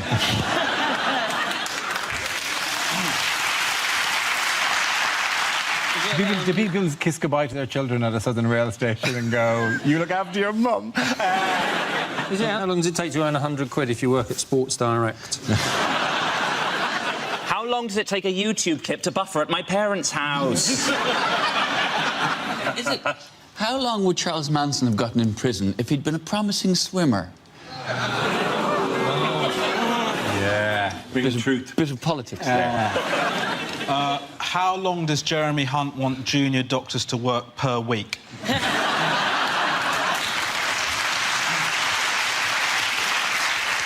OK, so under Theresa May's education reforms, how much of a carefree childhood will children now be allowed? Is it how long would it take to rewatch all of Dara's TV appearances from the last month? Very good. Thank you very much. If I make a joke about ISIS in the queue, how long will it take me to get through airport security? OK, is that the correct answer? I think. How long has Jeremy Corbyn been leader of the Labour Party? It is indeed. Thank you very much, you guys. Well done. Yes, the question I was looking for was for how long has Jeremy Corbyn been leader of the Labour Party? And will he stay as leader of the Labour Party? He's not had a very successful year, has he? Really, he moves forward with all the dynamism, energy and impetus of a canal boat. But his followers really believe in him, to the extent that at the party conference they've now told the caterers just to provide loaves and fishes. Jeremy Corbyn has got the look of a man who can survive 6 months on one Kendall mint cake. If it was a computer game, he would be the last character that you would choose. But in terms they understand, what Pokemon is he? I would say he's Lickitung. You know, just sort of, like, quite sluggish. Yeah. I feel he's more Magikarp. A flapping fish, you know, needs a lot of candy to upgrade. I feel like my nightmare has finally come true. It has happened. I am sitting here and I do not understand what you are talking about. And in your nightmare, were you dressed as a member of Mumford & Sons? Or one of the borrowers. Shade at my waistcoat. It's a little rural for you, that particular waistcoat. Have you come into some land? Neither he or his challenger for the party leadership, Owen Smith, would make very good X-Men. Corbyn's superpower would be sitting in a corridor even though there are seats available. And Owen Smith's superpower would be, if he walks into a room, no one knows who he is. Because Owen Smith, he looks like God's tried to make the most boring-looking man he can, and halfway through he got bored.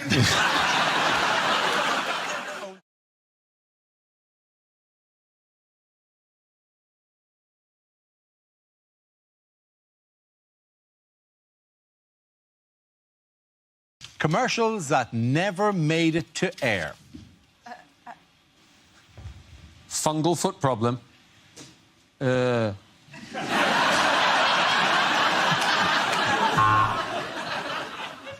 you been injured in an accident that wasn't your fault?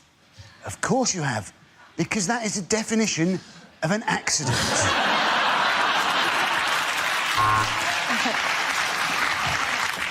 FIFA Summer Sofa Sale. Total office clear out. Bribe now, pay later. Andrex, because who wouldn't want to wipe their arse with a puppy?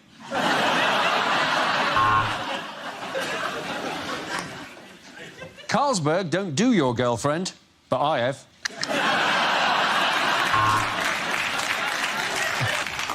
What's that? Yeah, mate, I got some bad news about your dad.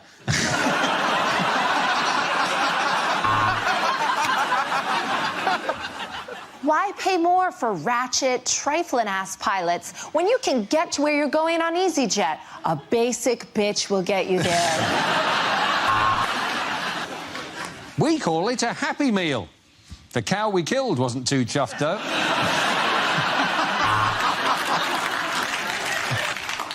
Waitrose, 2 for the price of 3.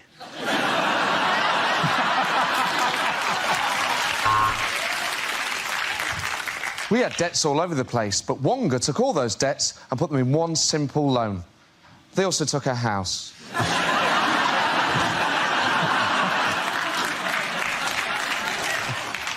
Are your vet's bills getting on top of you? Then why not try Dognatas?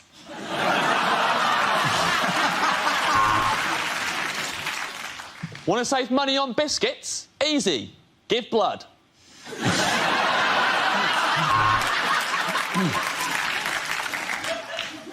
From Laboratoire Garnier, Paris. Because if we said it was from Unit 5 of a Luton industrial estate, you wouldn't buy it, would you?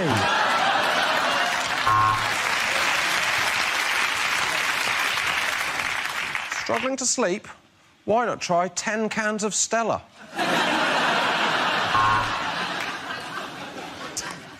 Did you mistake your girlfriend for a burglar on Valentine's Day? Then you need to go to Specsavers.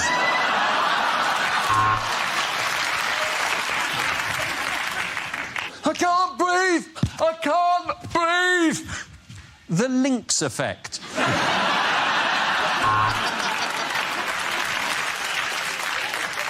That one's accent is a bit more racist than that one's accent. There you go. Just compared the meerkats.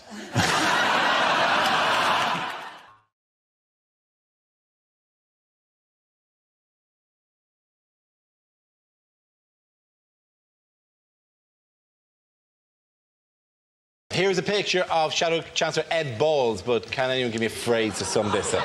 Well, obviously, good to see that Wayne Rooney is back to fitness. Is he thinking to himself? Is he just thinking to himself, why, when my name is Balls, do I keep having photographs like these? Is Mr. Ed Balls playing football in a match between MPs and journalists at the conference? Apart from playing football, what has Ed Balls been doing recently? He's a politician. He's been... Other than that... He has been sickening normal people everywhere by learning to play the piano. Yes, Did you to see what that? level? Grade 1. Grade 1, yes. And the grade 1 is recognising that that's not a piano. This is a trick test. That's not a piano. You have passed. I reckon he just heard mention of chopsticks and thought there might be some food available. If he does learn chopsticks, that'll be handy for when he's Chancellor and has to beg money off the Chinese. You really believe you go into the Chinese and go, honourable Chinese person. Cling, cling, cling, cling, cling, cling, cling, cling, They will go, you took an interest in our culture. Ding, ding, ding, ding, ding, ding, ding, ding. That's as much as I know. Okay. Darren, do you not think you would have lost them with honourable Chinese person? Opening with that. I'm not in the diplomatic corps. What do you say? It'd be like arriving in the Congo on a diplomatic mission with a crate of umbongo. I believe you enjoy this beverage. We're told this is all you drink here in the Congo, which has been renamed for how long? Well, it's now called the Democratic Republic of Umbongo. By the way, who's he doing the test with? Lots of 5-year-old and 6-year-old children. 6-year-old children. 6-year-old child, 6-year-old child, Ed Balls, 6-year-old child, 6-year-old child. Which is creepy. As a 6-year-old child, you'd be thinking, you've been told, as you wait in that room, if you fail this, you're coming back again. And then a 45-year-old man... As a 6-year-old, you're thinking, oh, my God, this guy is an idiot. They take this shit seriously right here. Please let me go. Please don't make me do the exam again. I do, in a way, think it's commendable that he's done it and it's good for him to have a release, but I also think it's a really bad thing for a busy politician to do in a sort of connecting with the people way, because people that have got normal jobs are then going, well, I haven't got time to learn the fucking piano. How have you got time? Well, he should really do what Cameron does and just get pissed and lose his kids and stuff like that. And then people are like, oh, yeah, he's one of mine.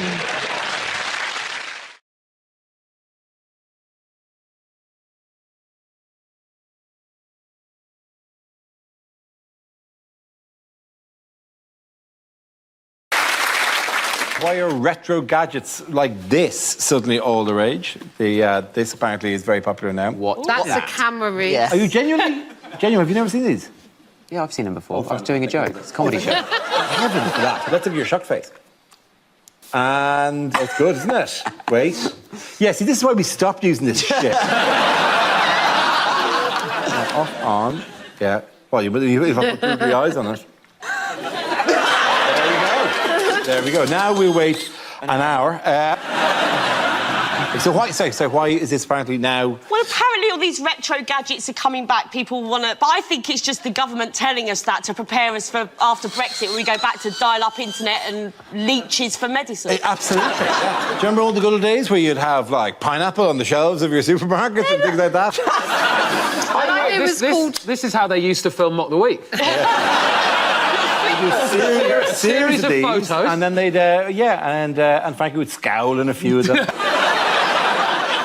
The piece of sort of arcane technology I want to come back is the little clip-it thing that used to appear on Microsoft Word and always ask you if you were writing a letter, even when you were never writing a letter. I love that you call that arcane technology. I was about 25 when that... It's made everything easier. Social media has made everything easier. People slag it off. But if my dad wanted to look at his ex-girlfriend's holiday photos, he had to break into Boots. My friend said the other day, my son gets bored waiting for an app to load. Oh, fuck off. I'm talking Sunday afternoon in the 80s boredom, when it's raining, you've read every book in the house. I grew up in Maidstone, that's a Mills and Boon and an Argos catalogue. And then when you think your day can't get any more boring, your dad would go, get in the car, we're going to go and visit someone. Sunday afternoons in the 80s, honestly, we used to visit people for no reason other than to ruin their day. Do you know what? We never told them we were coming. Honestly, the only people who phoned ahead in the 1980s were the IRA.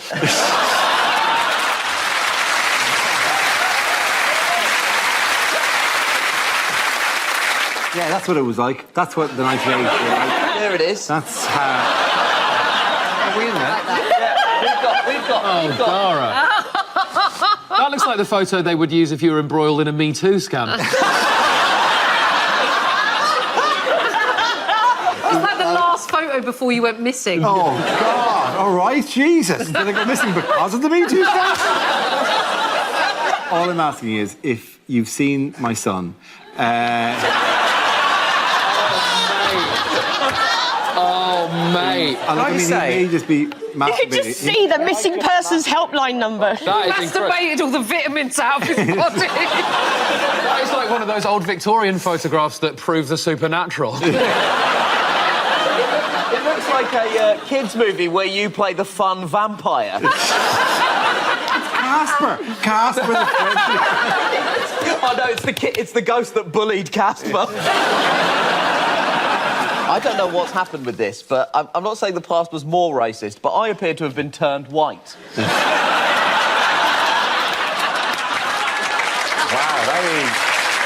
that's incredible. I just say that bad news, because that is 80% of your act is now gone.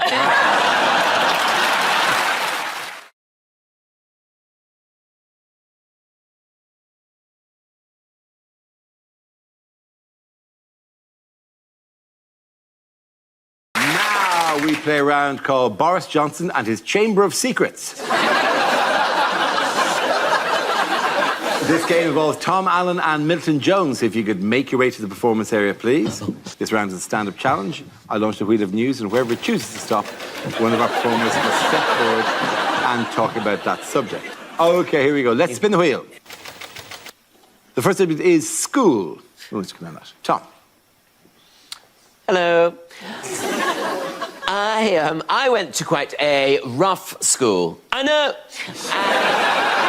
Isn't it moving? And it was the sort of school where people would come up to you and say things like, "Hey, you, do you want to fight, do you? Do you want to fight? Is that why you look at me like that? Yeah, you want to fight? Yeah, don't you want to fight? Don't you want to fight?" And I'd always say, "Oh, no, thank you. But thanks for thinking of me." Those girls could be so cruel. And at my school, to avoid getting picked on, everyone had the same of everything. So everyone had, like, the same pencil case. It was a pencil case that was made to look like a packet of Walker's Crisps. And in it, everyone had the same Oxford math set, which was like a tin pencil case, which contained a ruler, maybe a foldable ruler for travel. A foldable ruler, which was great for underlining things, wasn't it? Until you got to the middle. Big bump in the middle. And a set square, which wasn't a square, was it? It was a triangle. And a compass. Oh, I'm glad I learned how to use a compass. Not a day goes by.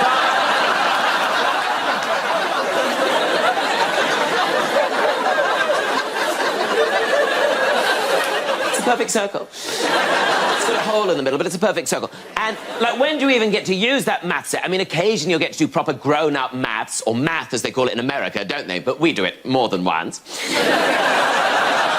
When you get to do things like trigonometry and SOHCAHTOA. Do you remember that? SOHCAHTOA, SOHCAHTOA. Do you remember that? SOHCAHTOA. That's a thing. SOHCAHTOA. Sine equals opposite over hypotenuse. Cosine equals adjacent over hypotenuse. I mean, now, as an adult looking back, it would have been nice, wouldn't it, if they spent maybe half an hour, or even just like 10 minutes, just 10 minutes going, "This is a pension scheme."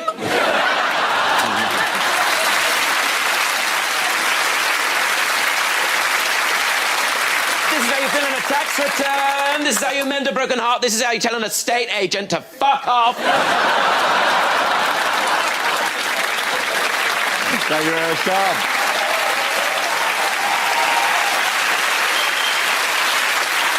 OK, that leaves us with Milton. Let's see what your topic is. Let's spin the wheel. And the topic is shopping.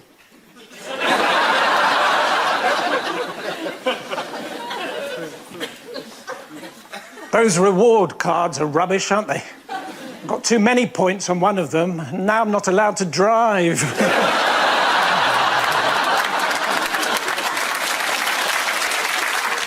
It's really important if you buy something, of course, to read all the instructions. I don't know if you've ever tried to fill a baboon with helium. Prit is not the best lip salve I've ever used. I couldn't complain. Southern Comfort tastes nice. Ordinary Comfort tastes like fabric softener.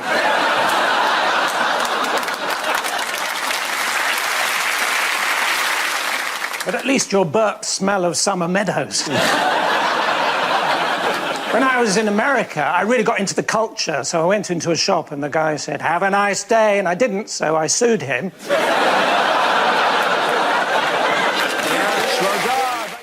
And it's food. Oh, OK. Oh, very similar topics. I once went to a buffet in Reading, and that's not even the joke. It was organised by a woman called Wendy, and it was so beige. It was so bland. It was like a buffet representation of Reading. I looked across this buffet, right? They put out sausage rolls, right? Sausage rolls, right? Where they just whipped off the cellophane and put the corrugated plastic straight down on the table.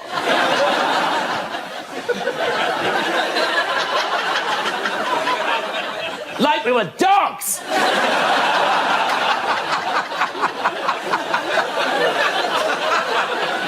Then we had Scotch eggs, right? Scotch eggs cut into quarters. Apparently no one can eat a whole one. Then then we had breadsticks displayed in a pint glass. I thought I was at a fucking UKIP rally.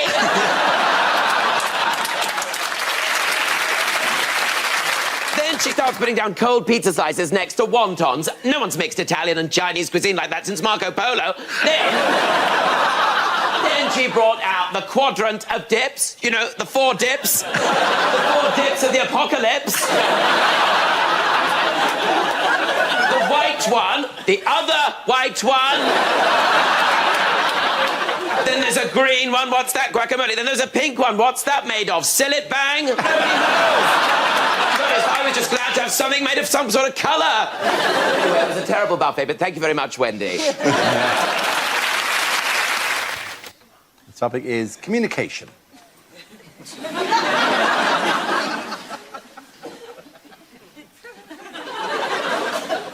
Not a good day today. No one turned up to the first meeting of my sarcasm club, despite loads of people saying how much they were looking forward to it. Do you ever do that thing when you're on the phone? You put it down. No, you put it down. No, you put it down. Listen, you're a qualified vet and it's an old dog.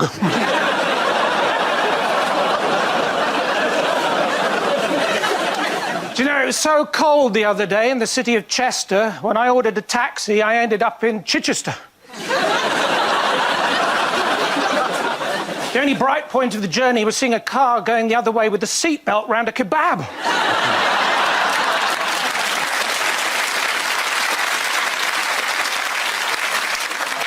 My wife and I, we argue sometimes. You've left the lid up, you've left the lid up. Yes, but what if it's a man, the next person to use the toilet? It's a pedal bin, it's a pedal bin.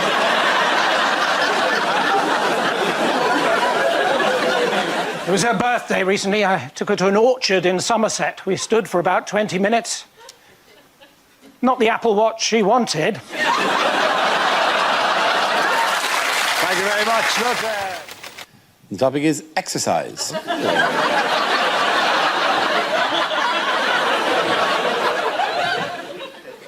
Also a picture of me. I'm not very good at exercise. I joined the gym. I joined Virgin Active because there wasn't a Virgin Passive. And I found the whole process very intimidating. Like, when you go in there, you're confronted with all the cardio area, like the cardio area. They call it cardio because that's where you go to have a heart attack. And then at the other end, they have what they call the free weights section, the free weights, which I have no business being in because it's for the bigger boys. The bigger boys go there all day. They're lifting things all day, trying to get big arms, trying to turn their arms into legs. And I think it all really started at school. Like, I didn't like doing PE at school. What would happen is, after assembly, one class would have to stay behind in the hall because they'd be doing gym. And I never found out who Jim was. But the worst bit was if you had to use the apparatus. And the apparatus basically was this huge, terrifying cage which had to be buckled to the wall. It was so terrifying. And older children would have to come in who'd been trained by the army. And they'd come in and they'd untether its bonds, and they'd pull a lever and it would lurch out and it would swing out, and these huge, terrifying arms have to be buckled to the floor, otherwise it would just swing out and kill everybody. They had all these bars and ropes and chains. It was very much like a weekend I recently spent in Berlin. Thank you very much. And the topic is parenthood. Away you go, Milton. I went back to my parents' house the other day, looked into my neighbour's garden where I used to steal apples as a toddler. They didn't mind me stealing apples. It was dressing up as a toddler they thought was weird. I come from a family of auctioneers. There's my mum, my dad, my Uncle Philip, Auntie Eileen, my dying grandfather, going.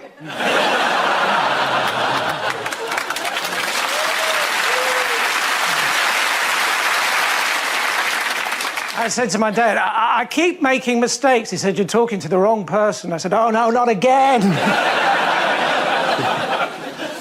said, well, it wasn't as bad as that Uber driver I had the other day. He fell asleep.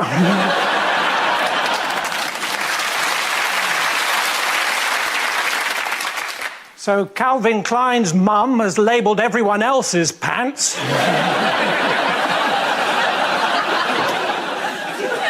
When my daughter was born, she had jaundice, so there she was, small, round and yellow. We called her Melanie.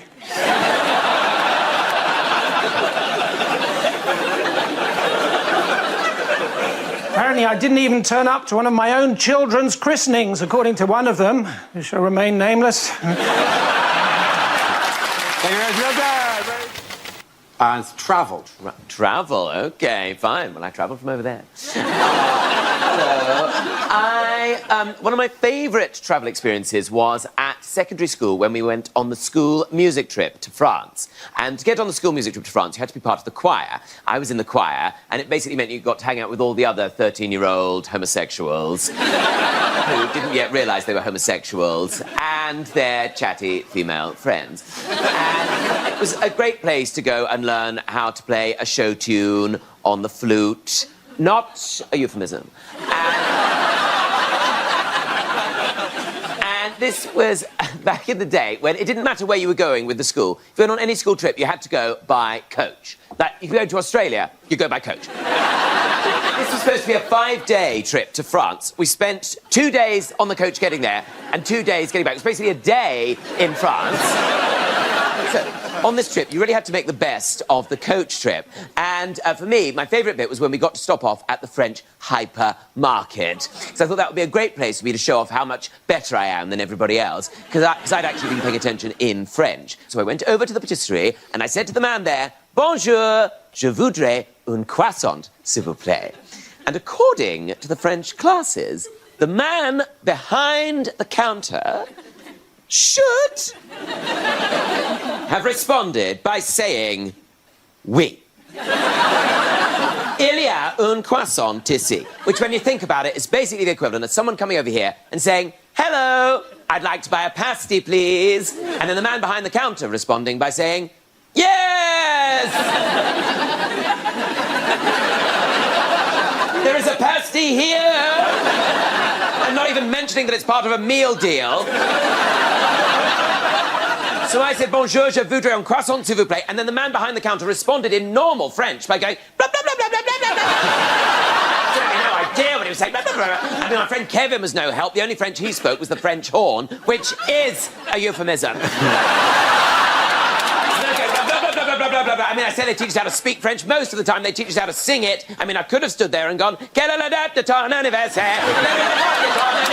But the idea of a 13-year-old English homosexual standing in the middle of a French hypermarket going, "What is the date of your birthday? What is the date of your birthday?" Couldn't be any more absurd. So I just responded by saying, "Oui, oui, d'accord, d'accord." Ended up with 8 kilograms of ham. Thank you very, very much. Points there at the top.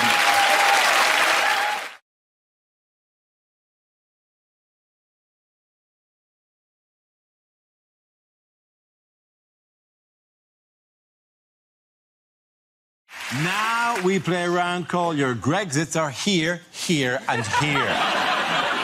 This game involves James and Gary, so if you could make your way to the performance area, please. This round's a stand-up challenge. I launched the wheel of news, and whoever chooses to stop, one of the performers must step forward and talk about that subject.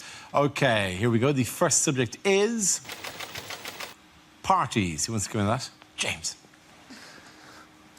I went to a surprise party recently for my friend Daryl. We were all in his living room, all of us, in the dark, hiding. His girlfriend turned to us all. She went, "Right, he's going to be here in a minute. When he gets in, everyone jump out, yell surprise, and that will be really surprising."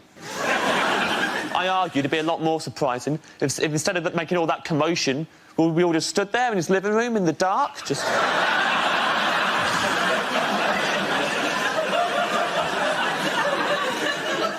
When he comes in and turns the lights on, see how surprised he is then? It's a good party. I schmoozed. I'm good at schmoozing. Buttering people up. I'll give you some schmoozing tips, why not? A lot of people will tell you when you're schmoozing, have a good icebreaker, right? Break the ice. What they won't tell you, at the end of the conversation, unbreak the ice. You don't want anyone else swooping in, taking advantage of all the lovely little ice cubes that you created. So freeze it over again before you leave. So as you're leaving, just slide something under the fence, like death comes to us all, something like that.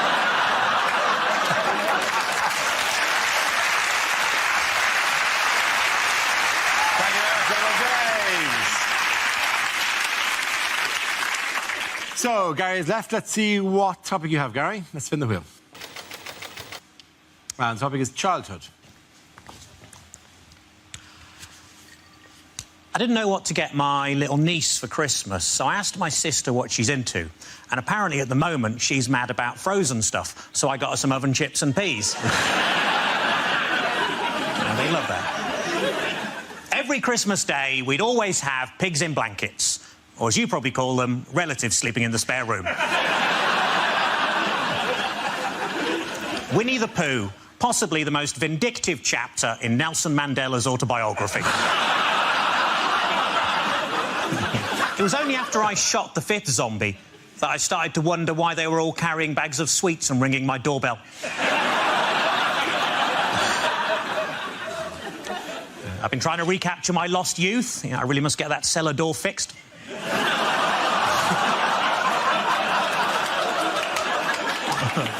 One time when I was a kid, I bought a chocolate bar. On the inside of the wrapper, it said, "You're a loser." I wouldn't mind if there'd been some sort of competition on. To make things worse, it was a boost.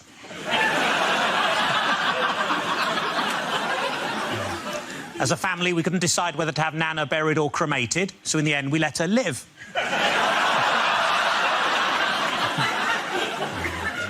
My 13-year-old cousin's already started taking heroin. It's amazing, isn't it? They shoot up so fast these days. Oh, God. Very good. I'm going to go to Lady. Everyone come back.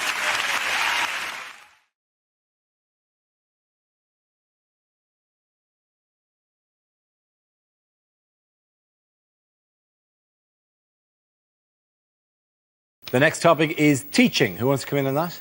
Greg.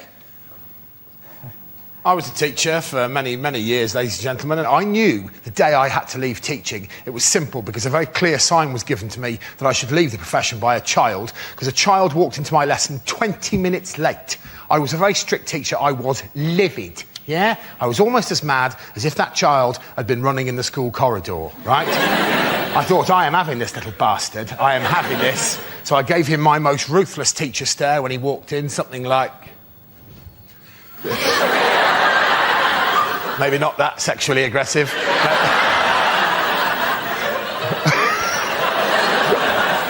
wasn't. That would work.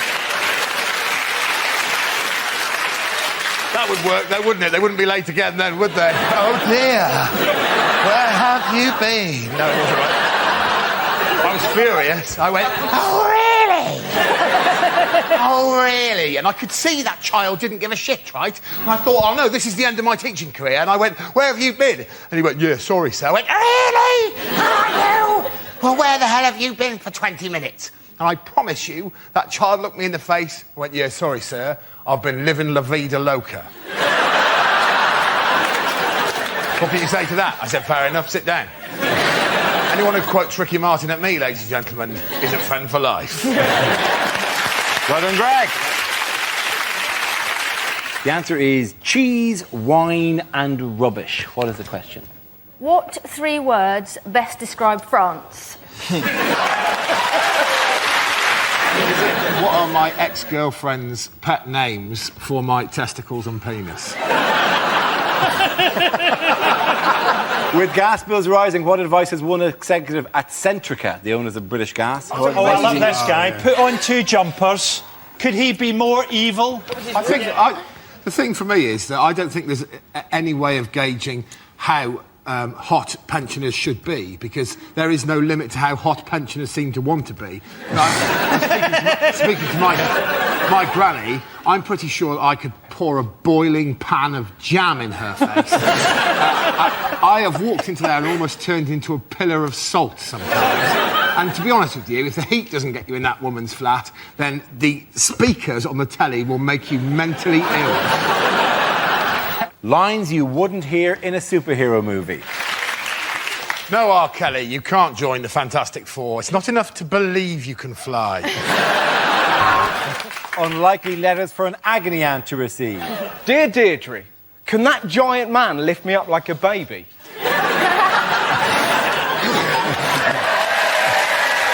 You bet your ass he can. Dear Auntie, my testicles are the size of space hoppers. I don't need any advice. I just wanted to tell someone. The topic is the human body. I have to tell you that being a tall man in this country is tedious, ladies and gentlemen. Tedious, because in small towns throughout the country, there are a series of jokes prepared by the locals on our behalf. I'll be walking innocently into a local pub or down the street, and I'll get several jokes. One of the jokes might be this. Just to give you an example of the level we're talking about. Another joke might be, what's the weather like up there? It's freezing. There's a massive climate change in this amount of space here. You toothless buffoon. Probably the most offensive example of this is genuine. I was at a cash point and there was a little old woman in front of me at the cash point tapping away with her claws, and I'm sorry, I'm just quite angry about this. And when she'd finished, bless her heart, she turned around and she hadn't seen me. She turned around and she went like this. Oh! Maybe not that sexually. She said, oh! And then with no hint of irony at all, she asked me this question. Would you like a job at my house, changing light bulbs?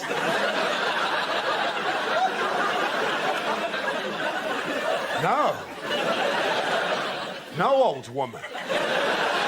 I have plans of my own. Now, get out of the way of the cash point. 20 minutes is long enough for you to have worked out that that's a Tesco club card. Thank you very much, Greg. Science, please. OK, science is the category. The answer is 40 years. What's the question? What is the average waiting time at Glasgow A&E on a Friday night? Deleted lines from a fantasy film. This will never work, Frodo.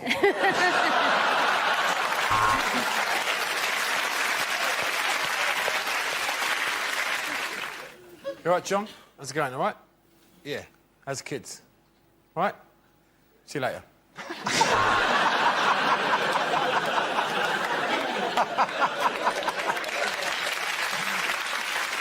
Things you don't want to hear from your flatmate. I'd give it 10 minutes in the toilet if I were you. That one could talk. Only if you found out that his charming Spanish wife sold salad, would his popularity have been any lower. I think if two Labour MPs find themselves against each other, they should combine, like the Transformers, to make one super MP and destroy all of the Liberals forever. There's something in that plan. Maybe slightly more working out than that. It's the 1 year anniversary of the coalition. Yes. At this point, I bet David forgot. I bet Nick was ringing up going, so where are you taking me? We know where he's taking you. And how roughly. I agree. Cameron is constantly going on about the strength of the union and how strong they are. I think they should be made to kiss in public. That's what we used to do at primary school. If people said they liked each other, we made them kiss. By the way, was this during your career as a pupil or during your later career as a teacher? It was a prison. It was a prison school I was at. OK. Subject is family. Who wants to come in on that? Greg. All of my family are obsessed by the ageing process. Every single generation of us are obsessed by it at the moment. I'll just share this with you before I talk about other family members, just so I can get it off my chest. I was visiting my parents last week, and an old family friend came up to us in the street and said to my mum, "Hello, Pauline, how are you?" She said, "I'm all right, thanks, Kath, how are you?" And then she looked up at me and she said, "And hello, Bob, how are you?" Bobby it's my dad. He is 75 years of age. All of us are obsessed with it. All of us are obsessed with ageing in our family. Even my nan. My nan is doing her best to hold off the years. She puts a pound of face cream on every single morning, you know, and there's not a face cream on the market that works, ladies and gentlemen. I know that because of my nan, because she's a lovely woman, but she's religiously applied this stuff, and with the best will in the world, her face is ruined. I said to her, you've spent all that time and all that money, Gran, and your face is no better than Grandad's. And he's dead. He died in the war. He got shot in the face. With a cannon.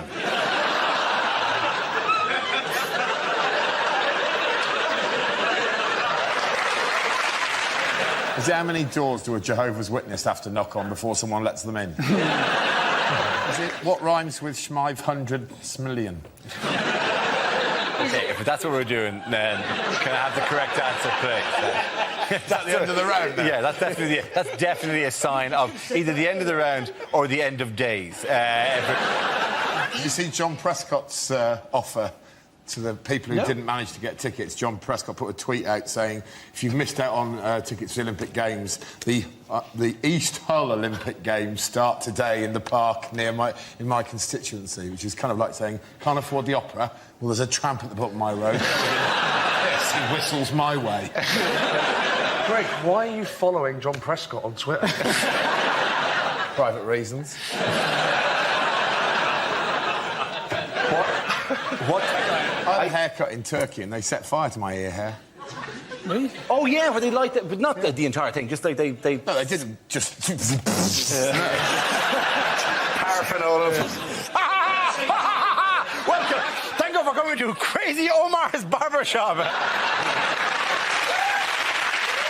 Things you wouldn't hear at a school assembly. I'm sorry to keep you waiting, boys and girls. I've just had a shit the size of a baby seal. A wise man once said, boys and girls, that if you try your hardest, you can fulfil your dreams. Generally, that's true. Not for you, though, Tom. You can't read. So... The next topic is unlikely things to hear on a TV talent show. You're right. I can't sing. Thanks. Oh. Where's my double act partner? Oh, he's in here. Feeling nothing more than feeling, trying to First subject is fatherhood. Who wants to give me that? Greg.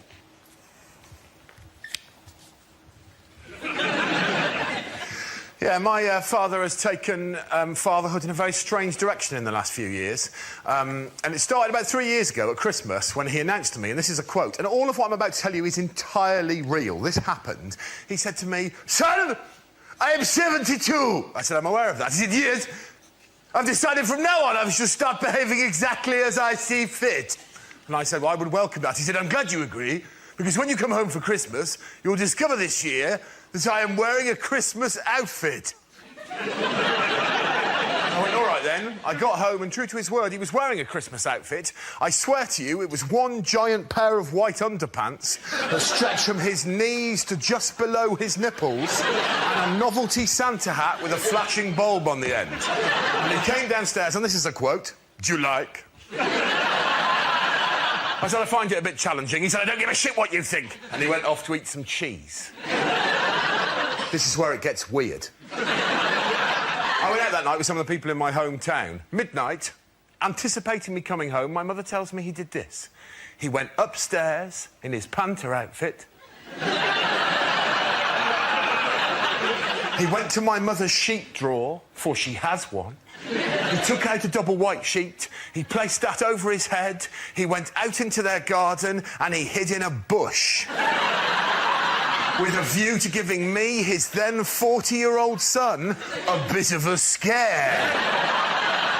Presumably, my mother is so sick of his shit, she decided not to tell him something that she full well knew, that on that occasion, I'd stayed over at a friend's house.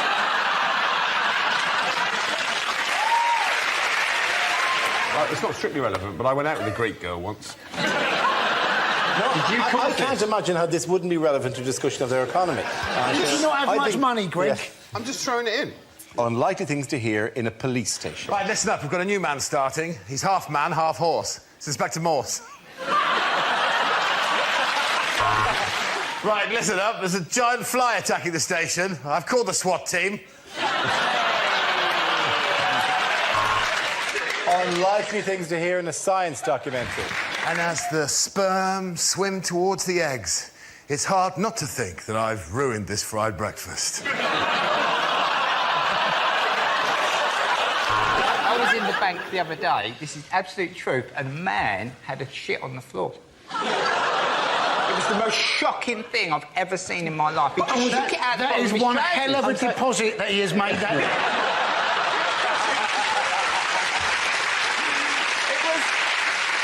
He probably normally does all of his banking on the internet, but he couldn't log on that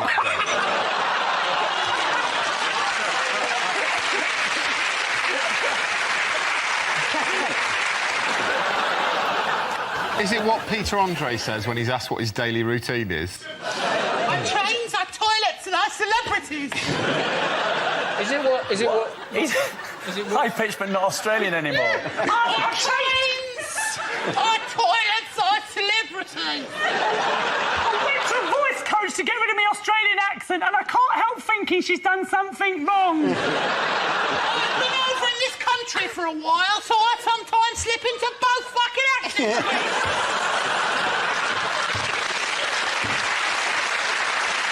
Our trains got them a six-pack. I don't miss my jeans. And now the celebrities are making the money for the kids.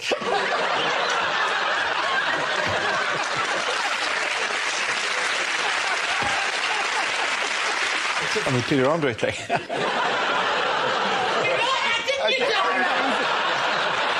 About that. Where it makes the money for the children. That was the thing I'm making. Is it? No. What three things were most complained about at the Queen's Jubilee? If you can do that in a proper voice. OK. But these things were most Was it not a bit strange that they built that really elaborate, beautiful rowboat called, what's it called, the Gloriana? Gloriana, my mate built that. For the Queen, and yet... Was it just me who thought it's a bit weird that she's not on it? Because the only person who was on it was Claire Balding, as far as... Essentially, there's thousands of foreign tourists who think that Claire Balding is the Queen. I saw the British Queen the other day. Looks like she can handle herself in a pub fight.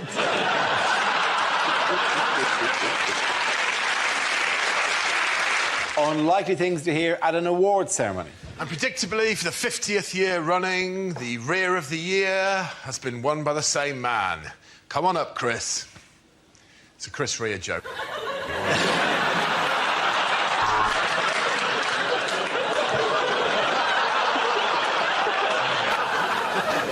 And the award for best film, Kling film. Oh, that was all right, though, was it? It's bullshit, Dara. It's all politics, man. And the best posthumously released rap record goes to Kim Jong for I Told You I Was Ill. Too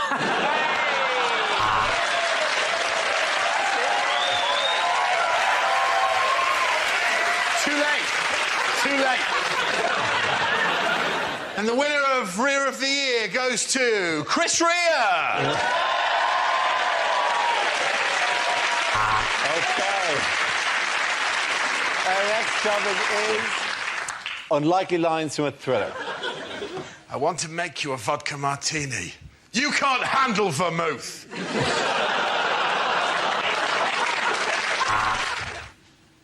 I would like to gently lift your horse's foot. You can't handle the hoof.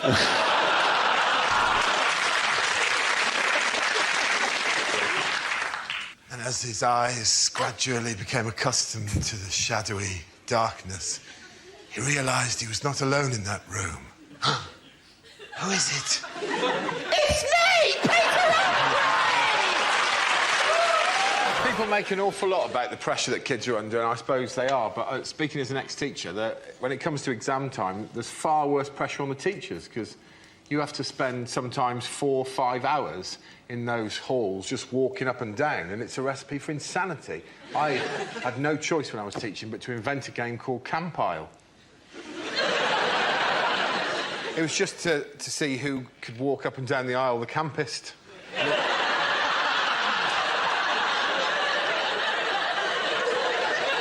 We started off just sort of slightly mincing. Honestly, by the end of it, I was walking down a full aisle of children like this.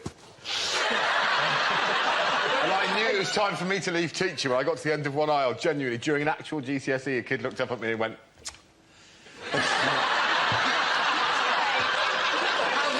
So were you essentially voguing your way? I'm not exaggerating. By the end of it, I was like... The thing is, they want to make the exams harder, don't they? You know, but surely they're hard enough already if your teacher is walking up and down, camping it up. Oh, no, I'm still qualified, technically. We'll have to cut this bit out. Really? Is that your safety net? Yeah. Oh, that's really sweet. Do you think anybody, having seen you in In-Betweeners, anybody is ever going to... Well, you've always got a trade. I was in an exam when I was at school. My mate, at the back of the hall went... we were all waiting to leave. Someone at the back of the hall went... Meow. And Mr Mearden, the exam invigilator, went... and then someone else went... Meow. And then... Meow. From different parts of the hall, and it led to my favourite sentence I've ever heard come out of an adult's mouth, which was, all right, no one leaves until the meowing stops. Unlikely things to hear on a property show. Get that fish out of here, it stinks. You should never leave a place in the sun.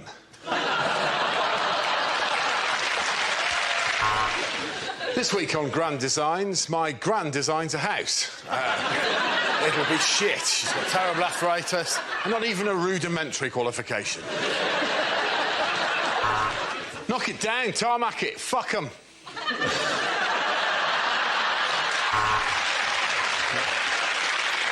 OK, the next topic is unlikely things to hear in a maternity ward.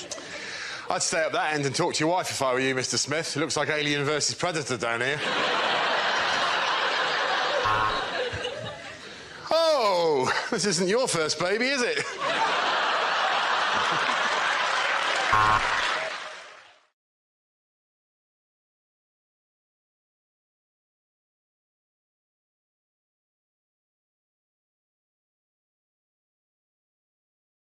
Our next round is called If This Is the Answer, What is the Question? On the board of 6 categories. Nathan, which category would you like? Home news, please. OK, your category is home news. The answer is trains, toilets and celebrities. What is the question? Is it, if you're going to make a sex tape on public transport, what 3 things do you need?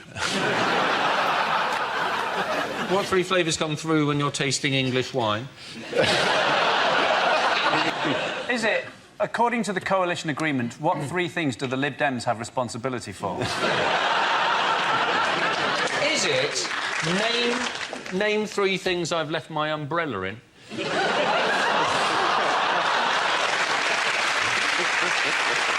it 3 things you're probably best off not to lick clean? Is it, what is the name of Thomas the Tank Engine's no-holds-barred autobiography? Is it what Peter Andre says when he's asked what his daily routine is? Our trains, our toilets and our celebrities. Is it what... Is it what... High-pitched but not Australian anymore. Our trains, our toilets, our celebrities. I went to a voice coach to get rid of my Australian accent and I can't help thinking she's done something wrong. I've been over in this country for a while, so I sometimes slip into both fucking accents.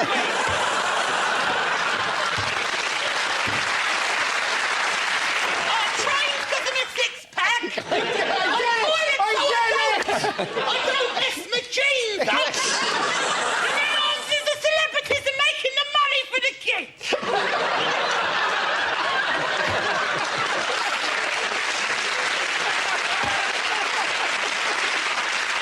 Does anyone have another answer? What do we do better than Morocco? OK, can we have correct answer? I think I've got it. It's not the build-up to the correct answer, but go on. Is it name 3 things I've puked up on at the Edinburgh Festival?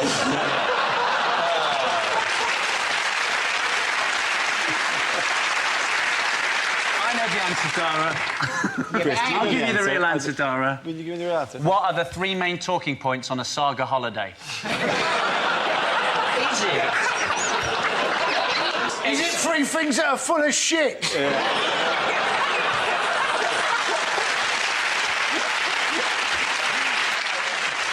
That's it on the Peter Andre thing.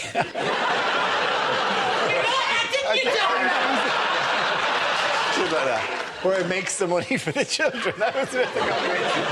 Is it? No. What 3 things were most complained about at the Queen's Jubilee? If you can do that in a proper voice. OK. But 3 things were most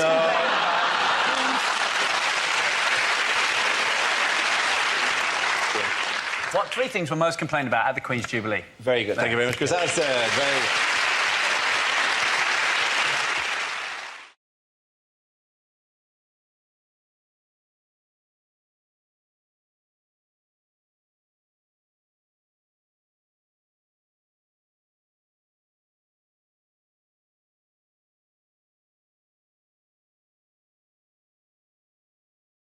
Unlikely things to hear on Crime Watch. So now we go back to the kidnap of Louis Spence. Police are repeating, if you have any leads, please keep them to yourself. And now, Crime Watch appeal. Lend us a tenner. Go on. Don't have nightmares. In fact, don't go to sleep at all in case somebody breaks in and murders you. Police described the man as looking a bit like a penis, a bit like a sausage, and armed with a buzzer.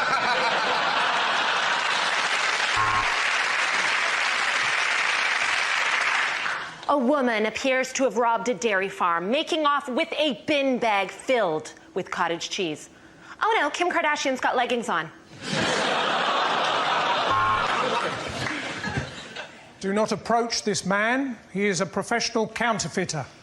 He even has the certificates to prove it.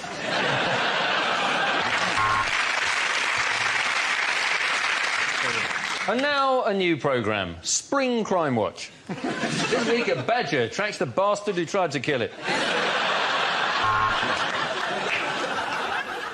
Hello, and welcome to Crime Watch. Here's a crime. Let's watch.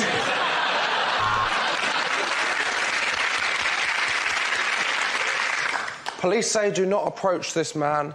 He has an iPhone 5 and will not shut up about it. And we're just getting news that the superglue prankster is still on the loose.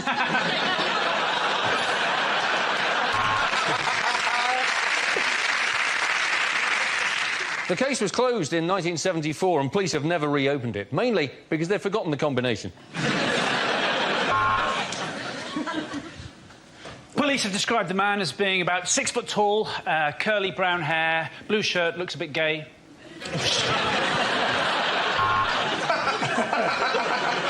Bang on. Yeah. Did you see a policeman knock over a newspaper seller?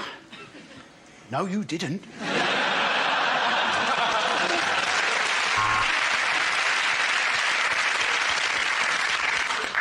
This reconstruction starts with some sad piano music. Never a good sign, is it? Have you seen anyone acting suspiciously? You were probably watching Hollyoaks. Do you recognise this man? Neither do we. Oh. Wait. I'm not going to be able to protect you. Do you recognise this man? Neither do we, but apparently he's been on Celebrity Big Brother. I think that was worth it, don't you? Oh, hello. Oh, hello. Hello.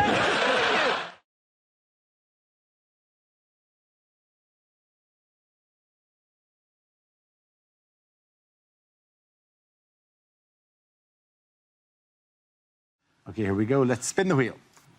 The first subject is drinking. Who wants to come in on that? Tess. Hi, give me a chief, you like a drink? Cool, I don't drink, because I'm not an infidel.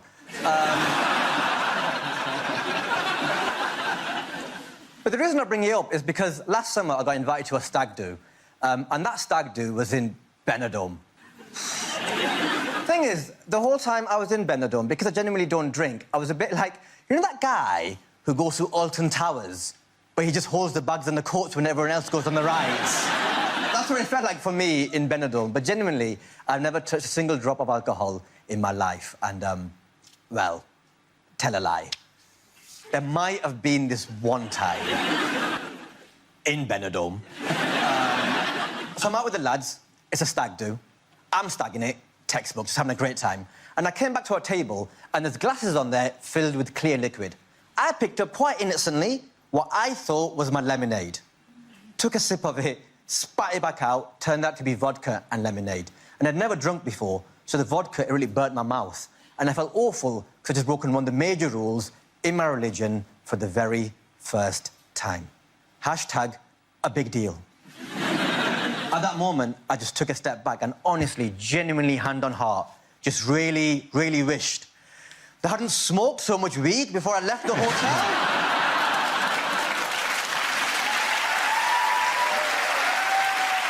Mom, if you're watching this, weed is street slang for Basil.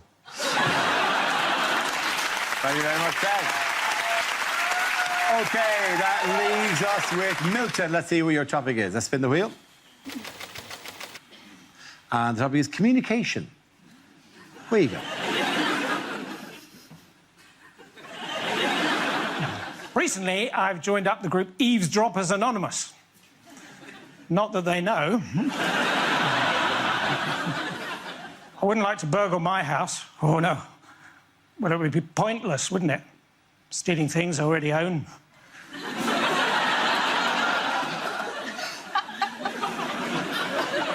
Missiles! Missiles! They don't even sound accurate.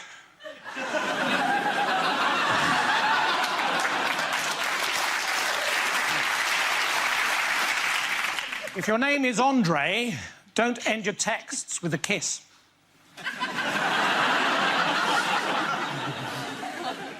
As early as 1724, Sir Tim Montague had the idea for the post-it note, but he'd nothing to write it down on. So if you're at a party and you spill some red wine on a white carpet, best thing to do is to get some ordinary table salt, throw it in the face of the host, and make a run for it. Annoying, isn't it? When you go shopping, you buy something, you get it home, and then you see the sticker, buy one and get one free. And you think, I could have got another shoe. Thank you very much. Point again and go to Tez. Well done. Everyone comes back.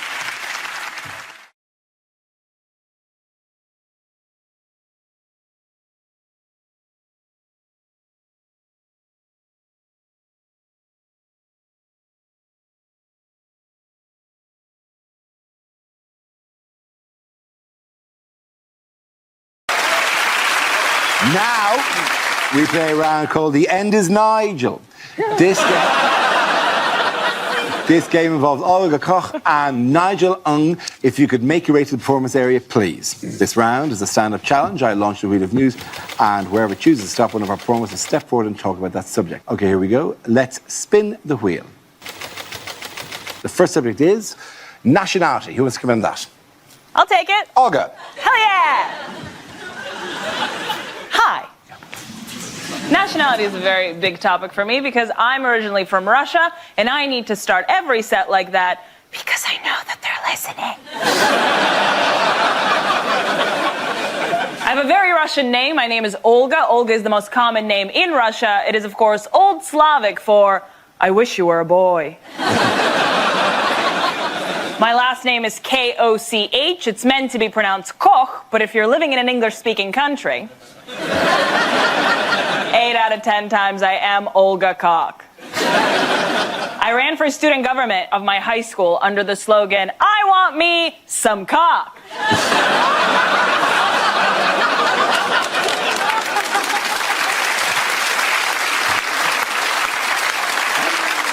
And I won. Also, I don't know if you know this, but in Russia, we don't have middle names, we have patronyms. So instead of another name, I have my father's name. So if you look into my passport, it literally says Olga Alfredskak. So I never forget where I come from.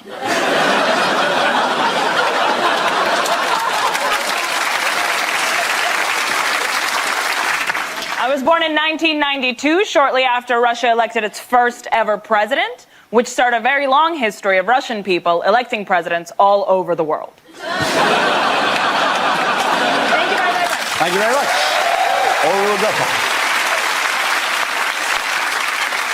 That leaves us with Nigel. Let's see what your topic is. Let's spin the wheel.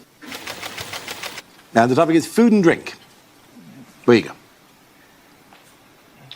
I'm foreign too.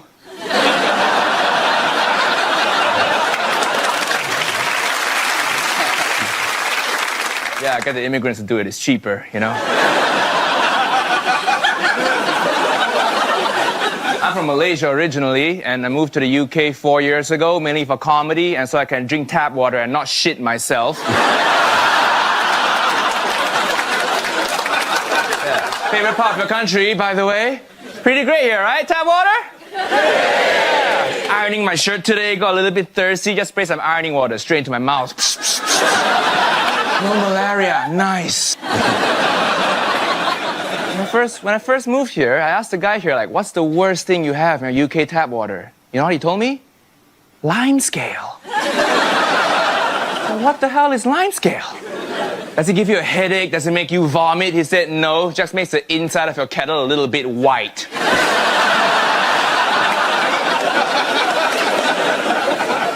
Life must be so hard for you. With your kettle discoloration problems. I love scale. I eat all the scale now, all right? I'm gonna go home and lick my teapot later. Even when we take the trains here, even the train toilets tell you the tap water in there is not drinkable, right? I'm like, okay, we'll see about that. And turns out they're right. Set myself in the rail replacement bus service. Well done. Very good. Points there for Olga. I'll redo them. Come on, come back. Thank you.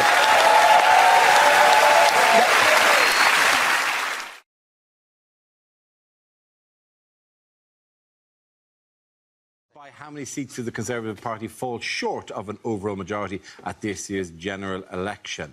Did you watch it? Did you sit back? I loved it. It's great, isn't it? It's the most British election I ever thought I would see, because no one wanted it to happen, nothing has really changed, and the only people happy are the losers.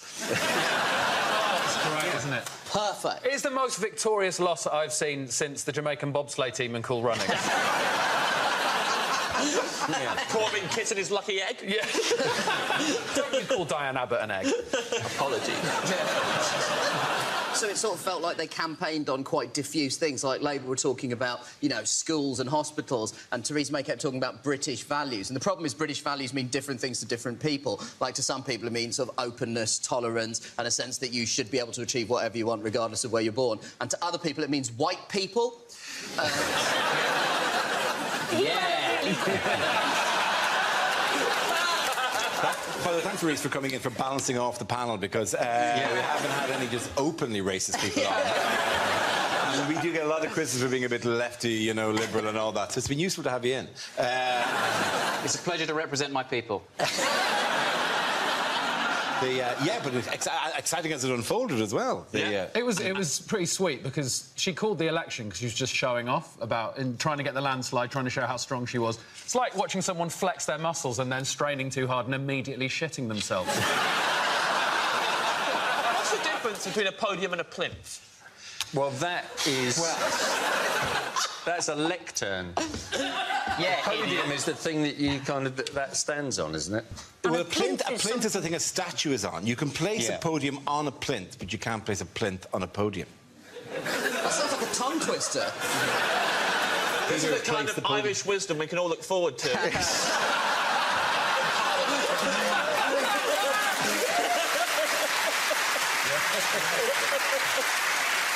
Which neatly brings us to the Democratic Unionist Party, who are the new power brokers. Let me just reassure you that you may be enjoying my work or Graham Norton's work or Terry Wogan's work. The DUP are not in the whimsical end of Irish. They're not in the gentle comedy of the slightly wry look at life. They're in the chaining up swings on a Sunday so children can't play school of Irish politics. Why didn't you never tell us about them? Because, frankly... It's been 12 years or whatever this show's been going for. You're just going, you know, all the stuff you normally say, that they won't let me fight the robots and robot wars or whatever. Just give me one round where I can fight the robots with a weapon of my choice. And we'll see who's the winner there. Who's a Lord now, Mr. Killalot. Why have I not told you about the pleasures of the DUP? Because you ain't ready for the DUP. Wait till you meet the people who don't believe in dinosaurs. That is...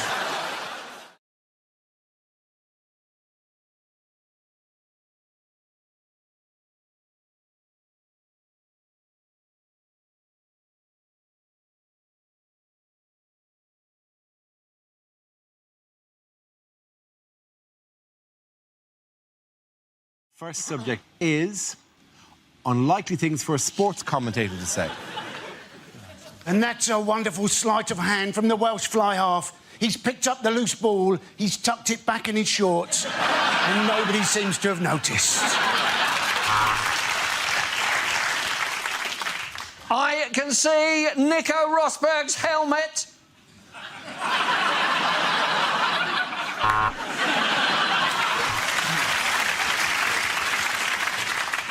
Apologies, after 15 years in this job, I've just been told it's not pronounced croquette.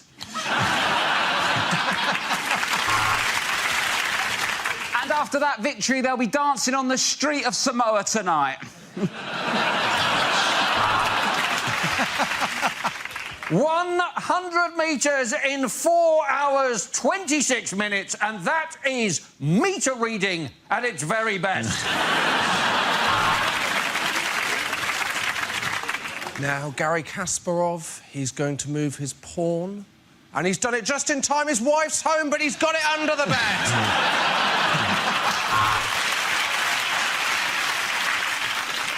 Welcome to beach volleyball. The players are currently getting changed into their kits while their mums hold a towel up in front of them. And Shane Warne will be laughing on the other side of his face after that surgery. I'd like to apologise. What you're watching is, in fact, judo, and not, as I said earlier, timed pyjama cuddling.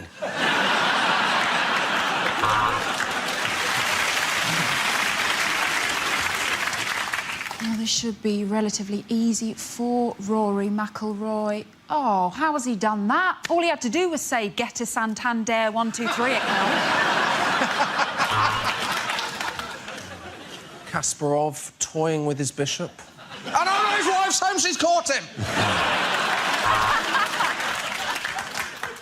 Ah, that pot was remarkable. But now I've got a major case of the munchies.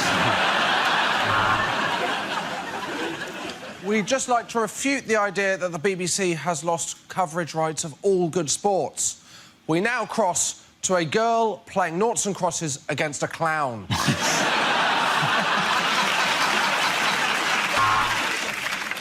What a thrilling cricket match.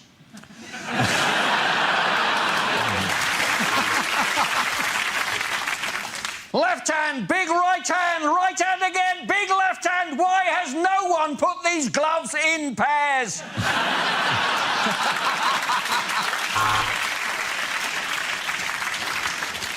What the fuck is a furlong?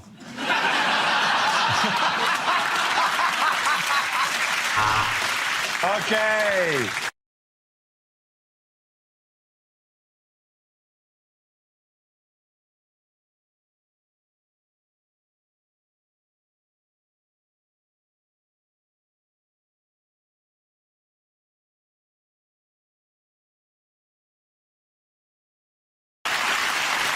Our next round is called If This Is the Answer, What Is the Question? On the board are 6 categories. John, which category would you like? I would like sport, please, Dara. OK, your category is sport, and the answer is 1. What is the question? What is Bruce Forsyth's national insurance number? Is it the viewing figures for the final Top Gear? Just... How many of the 3 wise men got invited back to Jesus' second birthday party? What did the other 2 do wrong? Oh, who wants frankincense and myrrh? Nobody wants that. And wasn't at the time frankincense was worth more than gold? I think that was because there'd been a collapse in the price because Judea had just left the EU. What is the optimum number of directions for a boy band? Is it in my annual stock take? What number do I write on my left testicle? Is it, to the Daily Mail, how many immigrants constitute a swarm? Is it, how many packets of biscuits would you need to cater Michael Gobe's funeral? Oh, that's cold. Is it how many Fast and the Furious films would have been enough?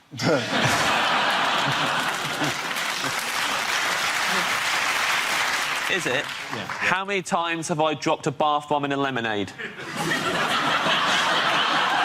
It was that good, was it? Put it this way, mate, you don't do it twice. Is it what David Cameron's going to give Miss Piggy now he's not Prime Minister? It took a long time to get to 1. Is it how many people is the reservation for, Mr Corbyn? Can we have the correct answer, please? Is it how many times has Wales got to the semi-finals of the Euros? Absolutely right. Thank you very much, Holly Ward. There you go. Yes, this question celebrates the first. How many times have Wales made it to at least the semi-finals of a major international football tournament? Now, this is recorded, obviously, on Tuesday. We don't know how it went against Portugal last night. But are we enjoying, or have we enjoyed, Wales in this tournament? Yeah. Yeah, man.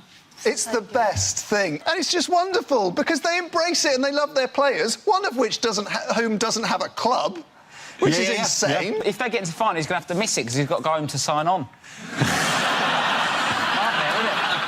The one person, I've forgotten who, had tickets for Beyonce last weekend. That shows a certain humility. You're like, oh, I got 3 matches, maybe a 4th. Yeah, put me down for a ticket for Beyonce. Joe Ledley had to cancel his wedding. Had to cancel the wedding, yeah. It's more substantial thing. It's a bit embarrassing, though, that, you know, they've done so well and England have done so badly. But what annoys me is the FA always go, we're going to have a full investigation to see why we didn't progress as far. What are they going to find out?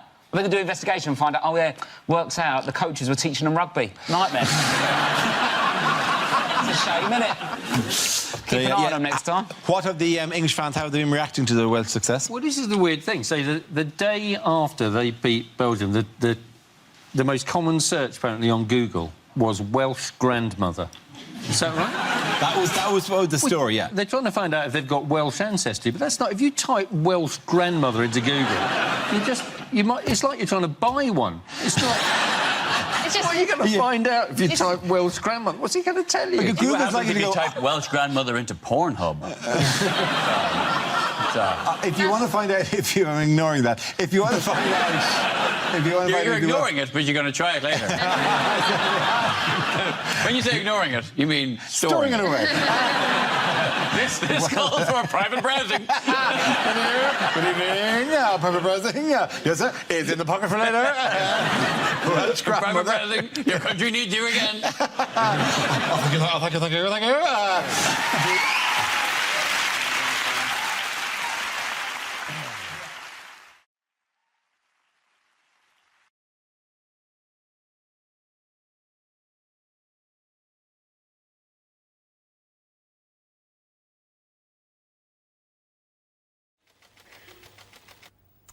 The subject is charity. Who wants to come in on that? Russell. It's cheer if anyone's ever given clothes to Oxfam. Fair enough. You whooped then. Woo, do we win a prize? No. It's a really odd feeling because you feel quite proud of yourself. Just wonder, where am I going? I'm off to save Africa. That's right. And you wander in, you just plop down your clothes. There's always some lovely lady buying it anywhere. And there's a tiny part of you that gets really annoyed. You almost want to go, right! Well, we'll do that again, shall we? And this time you're going to act like you give a shit. It sounds bad, but there's a tiny part of you that wants to go, Sire, he brings goods! The chosen one has arrived! As you fling pants at orphans. Yippee, hurrah! Will you ever be back in time, you needy tinkers, banana grass? Dr. Howard.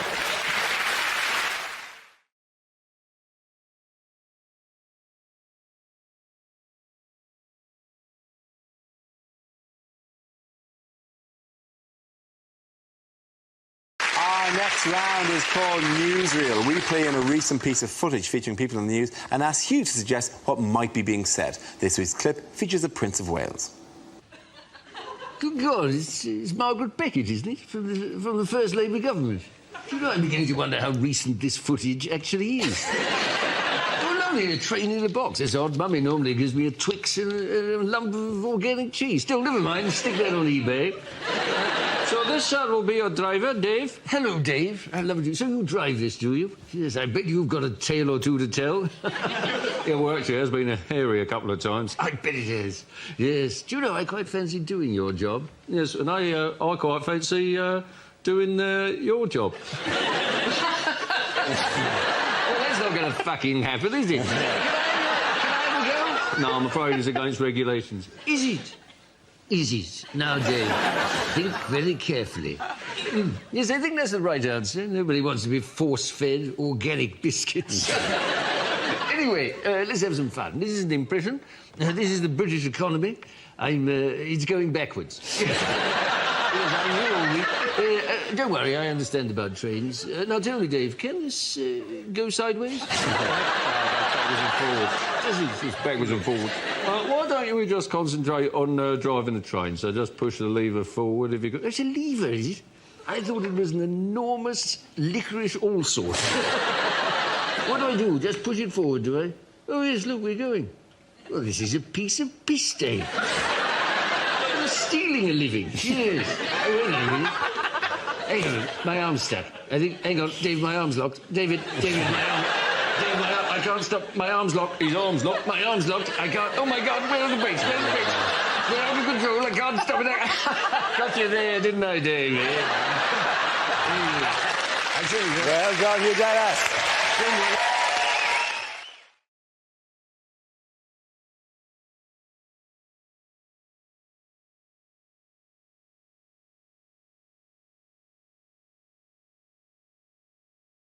What is the recent news about Britain's population? Oh, there's loads of us. There's loads! There's loads! It's now gone up to 61 million. Now, this was reported. This was reported by The Independent, for example, during the week, with baby boom drives British population to record high. Yep. Whereas The Sun said randy couples push population to 61 million. Do you know what? And brilliantly, the Daily Mail said an immigrant baby boom has fueled Britain's fastest population growth in half a century. Sounds like there's an agenda in place. What was lovely as well was the links, because The Independent and the Mail all had links to how population is going to affect us in the future. The Sun had a link from that news story that said 11 million people have had sex in their car. Are you one of them? I read about this story. I read about this story originally on the Daily Mail website, and it made a big thing about the immigrants. And then it said the average woman in Britain now has 1.9 children. And I thought, who are all these 0.9 people? And then I read the comments underneath, and there they were. What we need to do, I think, is put teenagers off sex, and I am the very man for that job. You know the way they send a prisoner round sometimes to tell kids in school that crime isn't going to be good for them? They should send me round to show them what sex is like in a long-term relationship. And for realism, in the middle of it, my 2-year-old son walks in and tells us both that he needs a poo. Hang on. Hang on 1 second. Oh, I've just got You a can boner. lock the racist door, but you can't lock the bedroom door. BNP, they got very excited by the baby boom statistics, didn't they? And you know, like Jerry Adams used to, when he was on the news, they always had to dub his voice, didn't they? I think for the BNP, whenever Nick Griffin's on the news, they should dub his voice with the voice of Joe Pasquale. I think it'd be funny if it was Mr. T. Sorry. Yeah, I was going to say, or like a Jamaican. In a patois. come over here. BNP here. They're trying to steal my jobs and thing. When he steel drums in the background. Ding, ding, ding, ding, ding. Does anyone hear a creaking door? We need to do some serious things to tackle the population problem, right? First of all, we should get Fiona Bruce during Antiques Roadshow to every 30 seconds go, boo! And secondly, we need a security firm patrolling Kerry Katona's vagina 24/7. Okay, at the end of... At the end of that round, the points go to Russell, Holly and Andy.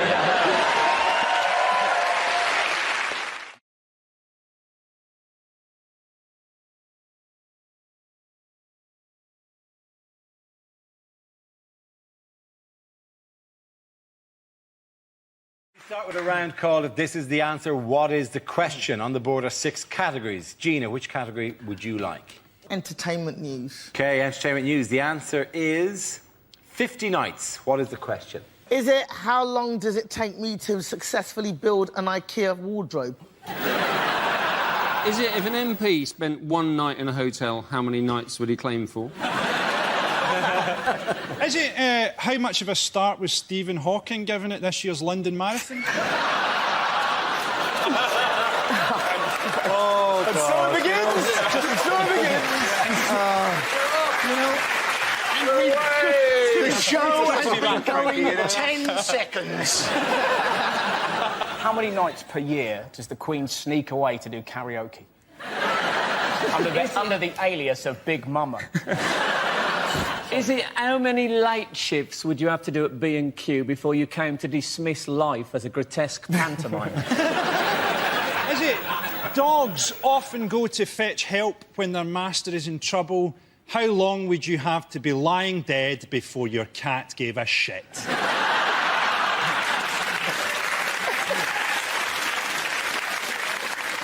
How long has Jackie Smith's husband been sleeping in the conservatory? Is it how long would it take Nick Park to film a Wallace and Gromit porno? Is it... Yeah, I like that. Only working at night. How long did it take Lady Gaga to perfect tucking her penis between her legs?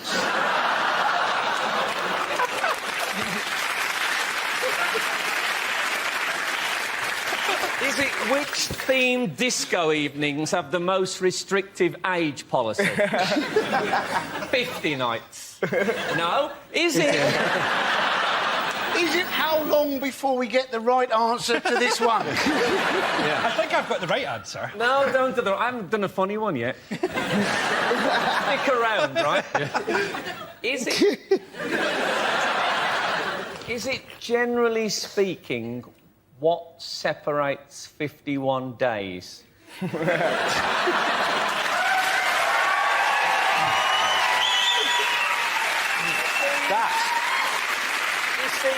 You don't have to be rude. Is it the number of nights that Michael Jackson was going to play the O2 Arena? It is, of course. Absolutely. Thank you very much, Dan.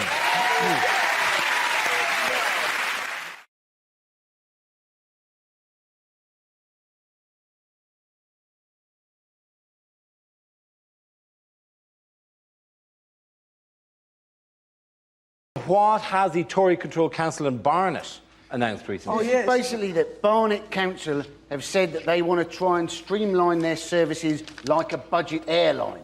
And you think, well, that's a stupid idea, isn't it? Because let's face it, budget airlines most people regard as crap. You can basically, you go on Ryanair now, you're supposed to have to pay £1, aren't you, for the toilet. And you're thinking often you've only spent a quid for the actual flight itself. You'll be there having a dump thinking, this better be a good one. I could have got a return ticket for this. You've sort of been weighing it up, won't you? Going, is this one worth £1? To be honest, this feels like it's going to do 20 quid's worth of damage. Let's go. The Tories, for being a market party, have never understood the market. So they think if something's successful and sells well, people love it. You know, they tolerate things. You know, I shit 3 times a day. I don't love it. And we all have it. You know that's too many. That's too often. I've been to Barnet. Of all the places, like, if you're going to do a no-frills government, at least do it somewhere that had frills in the first place. I mean, taking frills out of Barnet is like taking the charisma out of Milton Keynes. I grew up in Barnet. Council has frills, did he? No. I mean, street cleaning in Glasgow involves sprinkling gravy granules in front of a homeless guy on a leash.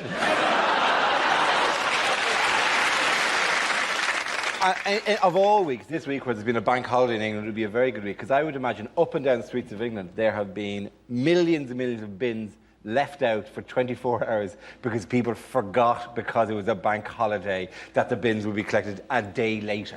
I don't know if you drove to any street at night, there are loads of bins out that people forgot, because we're stupid, and frankly we pay money so that you'll do it, so that I don't have to worry about that, and the bin fairies will come along and make the rubbish go away. Can I check something? Are you only supposed to put your bins out, what, on a certain day or something? Yeah, that is the way it works. You're not supposed to leave the bins out and after every meal walk out with a plate and just scoop them into the day. Well, there you go, that's what a maverick I am. I'm having 3 shits a day and I'm putting my bins out whenever I want. Nobody stop me. And have you ever noticed that, like, people in your street are getting more and more hostile with you? Yes. Yeah. I thought it was my appearances on this. You're probably quite charmed by that. But the fact that you just pile up household effluence. What if the time that I'm supposed to put my bin out, I'm having one of my 3 long shits? Where are you having long? It's not like a mail train where, like, you have to hold your bin out at exactly the right moment.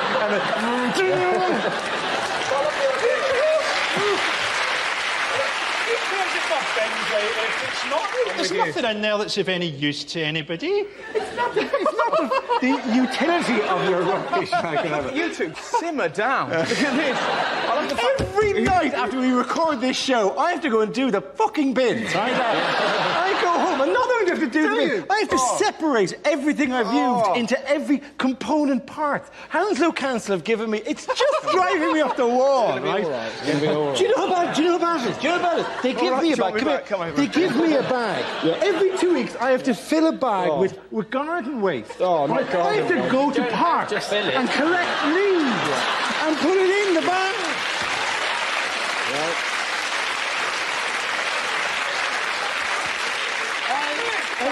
There's no reason you shouldn't put your bins out whatever day you like, because you're enormous. If I was you, I'd just pour everything out the top floor window, and when someone turned up to complain, I'd say, yeah, what about it? I look like I was created in a science accident.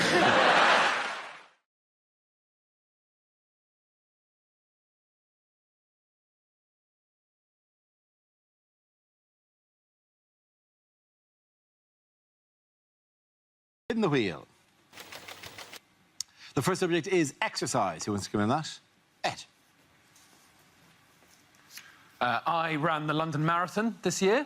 Thank you. That was an absolutely amazing reception from you guys. Thank you very much. There was an awkward pause. 2 people thought, I better fill that and go, ooh, and the rest of you collectively just went with, well, we could not give a shit. Thank you very much. We saw that on television. Thousands of people did that. Also, it was in April. How about you? Move on with your life. Also, of course you ran the London Marathon. You are a white middle-class man in his early 30s. That's what you do. And you're right, that is the most basic first step on the most basic posh man life ever. I can live my whole life on tracks now if I wanted to. That's how it goes. Marathon, marriage, kid, sleep with the au pair, divorce, Crocs, death. That's it. Did it for charity, because I'm a great guy.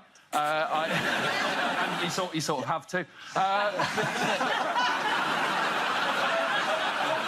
The charity I did it for was a type 1 diabetes charity. Before you think I'm too good of a human being, we'll let you know that I am type 1 diabetic, so I will see that money eventually. Very much playing the long game with that cash.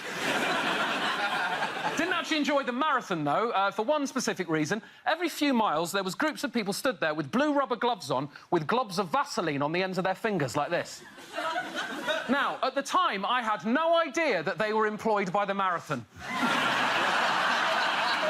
You're supposed to run past them, take Vaseline, rub it on any areas of chafage. I had no idea they were supposed to be there. To me, that just looked like some sort of horrendous motivational technique. You better keep running, boy. You better pick up the pace. Otherwise, it's examination time. You got an appointment with Dr. Fingers. Thank you very much.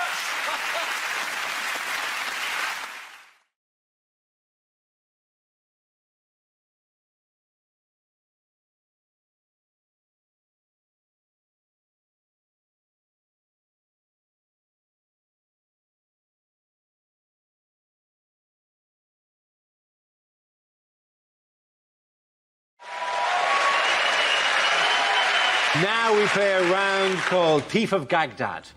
This game involves Ed, Jack, Andy and Russell, so if you could make your way to the performance area, please. This is where we test our performers' stand-up skills. We spin our news generator. It settles on a topic and anyone can volunteer jokes about the chosen subject. The winners are the people I judge to produce the funniest stuff. OK, here we go. Let's spin the wheel. First subject is sleep. Edbert. Does anyone here sleep with someone who snores? Yes. Well, I envy you, because I lie awake next to someone who snores. My wife snores terribly, and part of what keeps me awake is lying there going, how do you sleep through this? I can't sleep through it, I'm only next to it.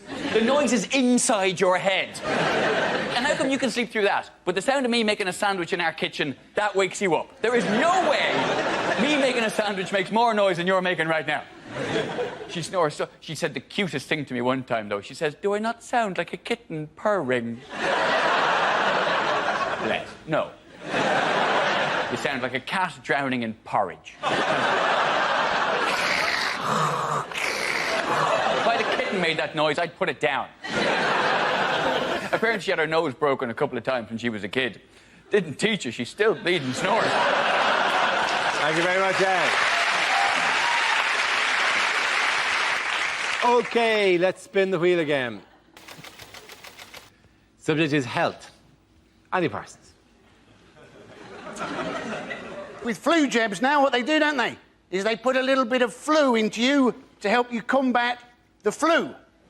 I was thinking by that argument, surely you should be able to have the odd cake to help you fight obesity. Because let's face it, you can do too much exercise, can't you? You know, did you see Madonna's arms? They didn't look right, did they? It's like half human, half Terminator. Of course, that's the problem when you're always picking up small African children going, no, no, no. Thank you very much, Andy. OK, the leads are Russell and Jack. Let's spin the wheel. The next subject is television. Who wants to come into that? Jack. I get very frustrated with pretty much everything on television. I find adverts at the moment particularly annoying, like the banking adverts, because they're trying to portray bankers as being nice people. Like, they've got this one at the moment for, like, a mobile bank that travels around the country, and you walk in and there's your friendly local bank manager acting like a hairdresser, like, nattering away. You know, you walk up to the till, it's like, oh, how was your holiday? I went camping. Oh, why did you go camping? Because you lost all of my money! The only option I've got is just to not watch TV at all, because everything annoys me. And I've got quite a lot of people that pressure me into doing that as well. Like my dad, he's quite old-fashioned. He's always saying, you don't need to watch television. You should do other things, better things, more edifying things. Don't watch TV, Jack. You should read. Read the great novels. They're entertaining, they're educational. Even read the Bible. The Bible is engrossing. It's enthralling. The stories of Jesus, they're encapsulating, they're invigorating. I'm like, no, Dad. If I wanted to be entertained by 12 people sat round a table trying to impress some bearded Jewish know-it-all that thinks he's some kind of deity, I will watch The Apprentice. Thank you very much, Jack Whitehall. OK, Russell, let's see what you've been left with. Let's spin the wheel. That's fitness. Could have been camel toes. Now, I was in the gym the other day. I was in a locker room, and a 5-year-old boy ran in and jumped into a locker. Now, sometimes you know you're just going to have an incident, right? You could hear him in there giggling, he was like, and you knew what he was going to do. He was going to jump out and scare his mates, because his mates appeared seconds later, like, where's Stephen gone? Where's Steve? He was there a minute ago. This is most irregular. And he waited, not for his mates, but for 3 huge naked men. It was fantastic. They were kind of walking past, and this little kid leapt at those men like a cat with rabies. It was incredible, right? Just from nowhere, the noise they made, I've never heard a noise like it. They sounded like a tugboat getting molested. It was like,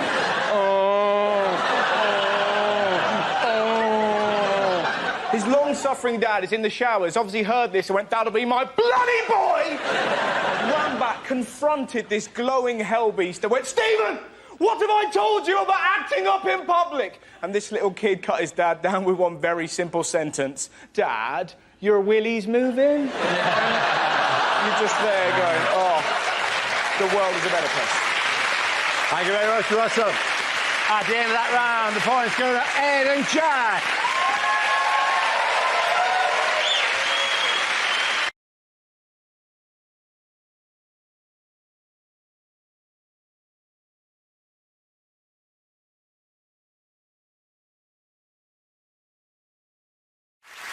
Yes, the question I was looking for is, what will the gap between Olympic Games be for the newly announced 2020 host city Tokyo? This is news that Tokyo has beaten rivals Madrid and Istanbul to stage the 2020 Olympics and Paralympics. The last time the city hosted the Olympics was in 1964. France are going to be pissed off, aren't they? Because, like, Japan's got it, Spain didn't get it, and Turkey didn't get it. Now, Spain didn't have any money, Turkey's next to a war zone, and Japan's had some nuclear meltdown, and still Paris can't get the Games. Yeah.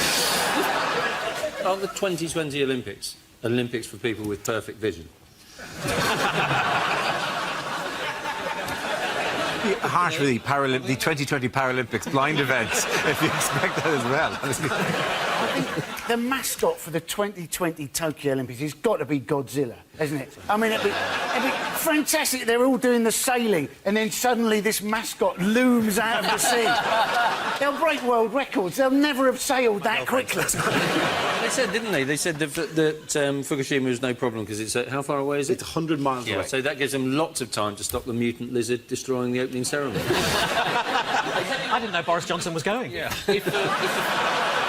How are they... So what are the Japanese government going to do about Fukushima? In my experience, these things tend to sort themselves out.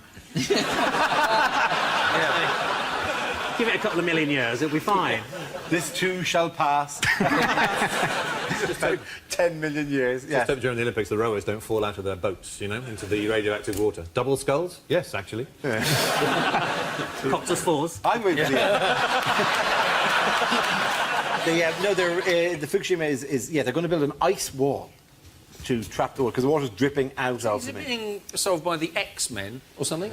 I'm not saying they're going to build it with their minds. They're actually going to have to take with the machine and stuff. They're going to storm, make ice wall with your breath. What will the ice wall do then? You did physics. It'll block the bad things from getting into the other place. Obviously, I've made it a little bit more comprehensible. They've actually restarted fishing off Fukushima, haven't they? And so you can now apparently get real fish fingers and a cod drumstick. So, which sports, by the way, are back in the Olympics and look like they weren't going to be in? Whaling. Yeah. You watch, they'll be right back in with that. Yeah. Kiss chase. Yeah, kiss chase is in, yeah. Hide and seek, they're doing that. Hide and seek was. Somebody actually did propose hide and seek. Iraq would win that. Yeah.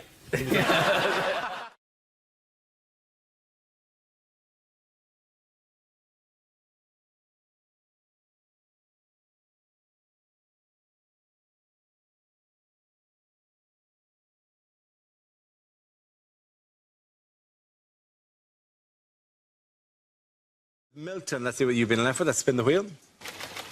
And the topic is transport. So I was on the bus the other day. Driver stopped, got off, wouldn't come back. Apparently some bloke with big teeth kept talking to him.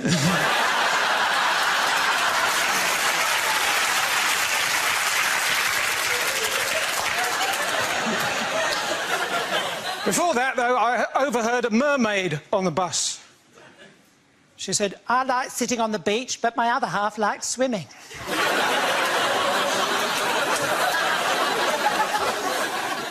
Anyway, reading between the lines is dangerous if you're waiting for a train.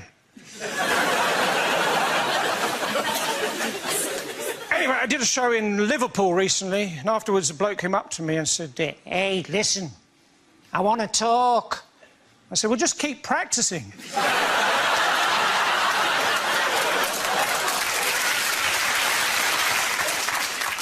Next month, I'm in Northern Ireland, County Down, 4, 3, 2... I don't need a relationship. I am a rock. I'm an island. Sometimes I go down to airport arrivals and I stand with a piece of cardboard saying, no one.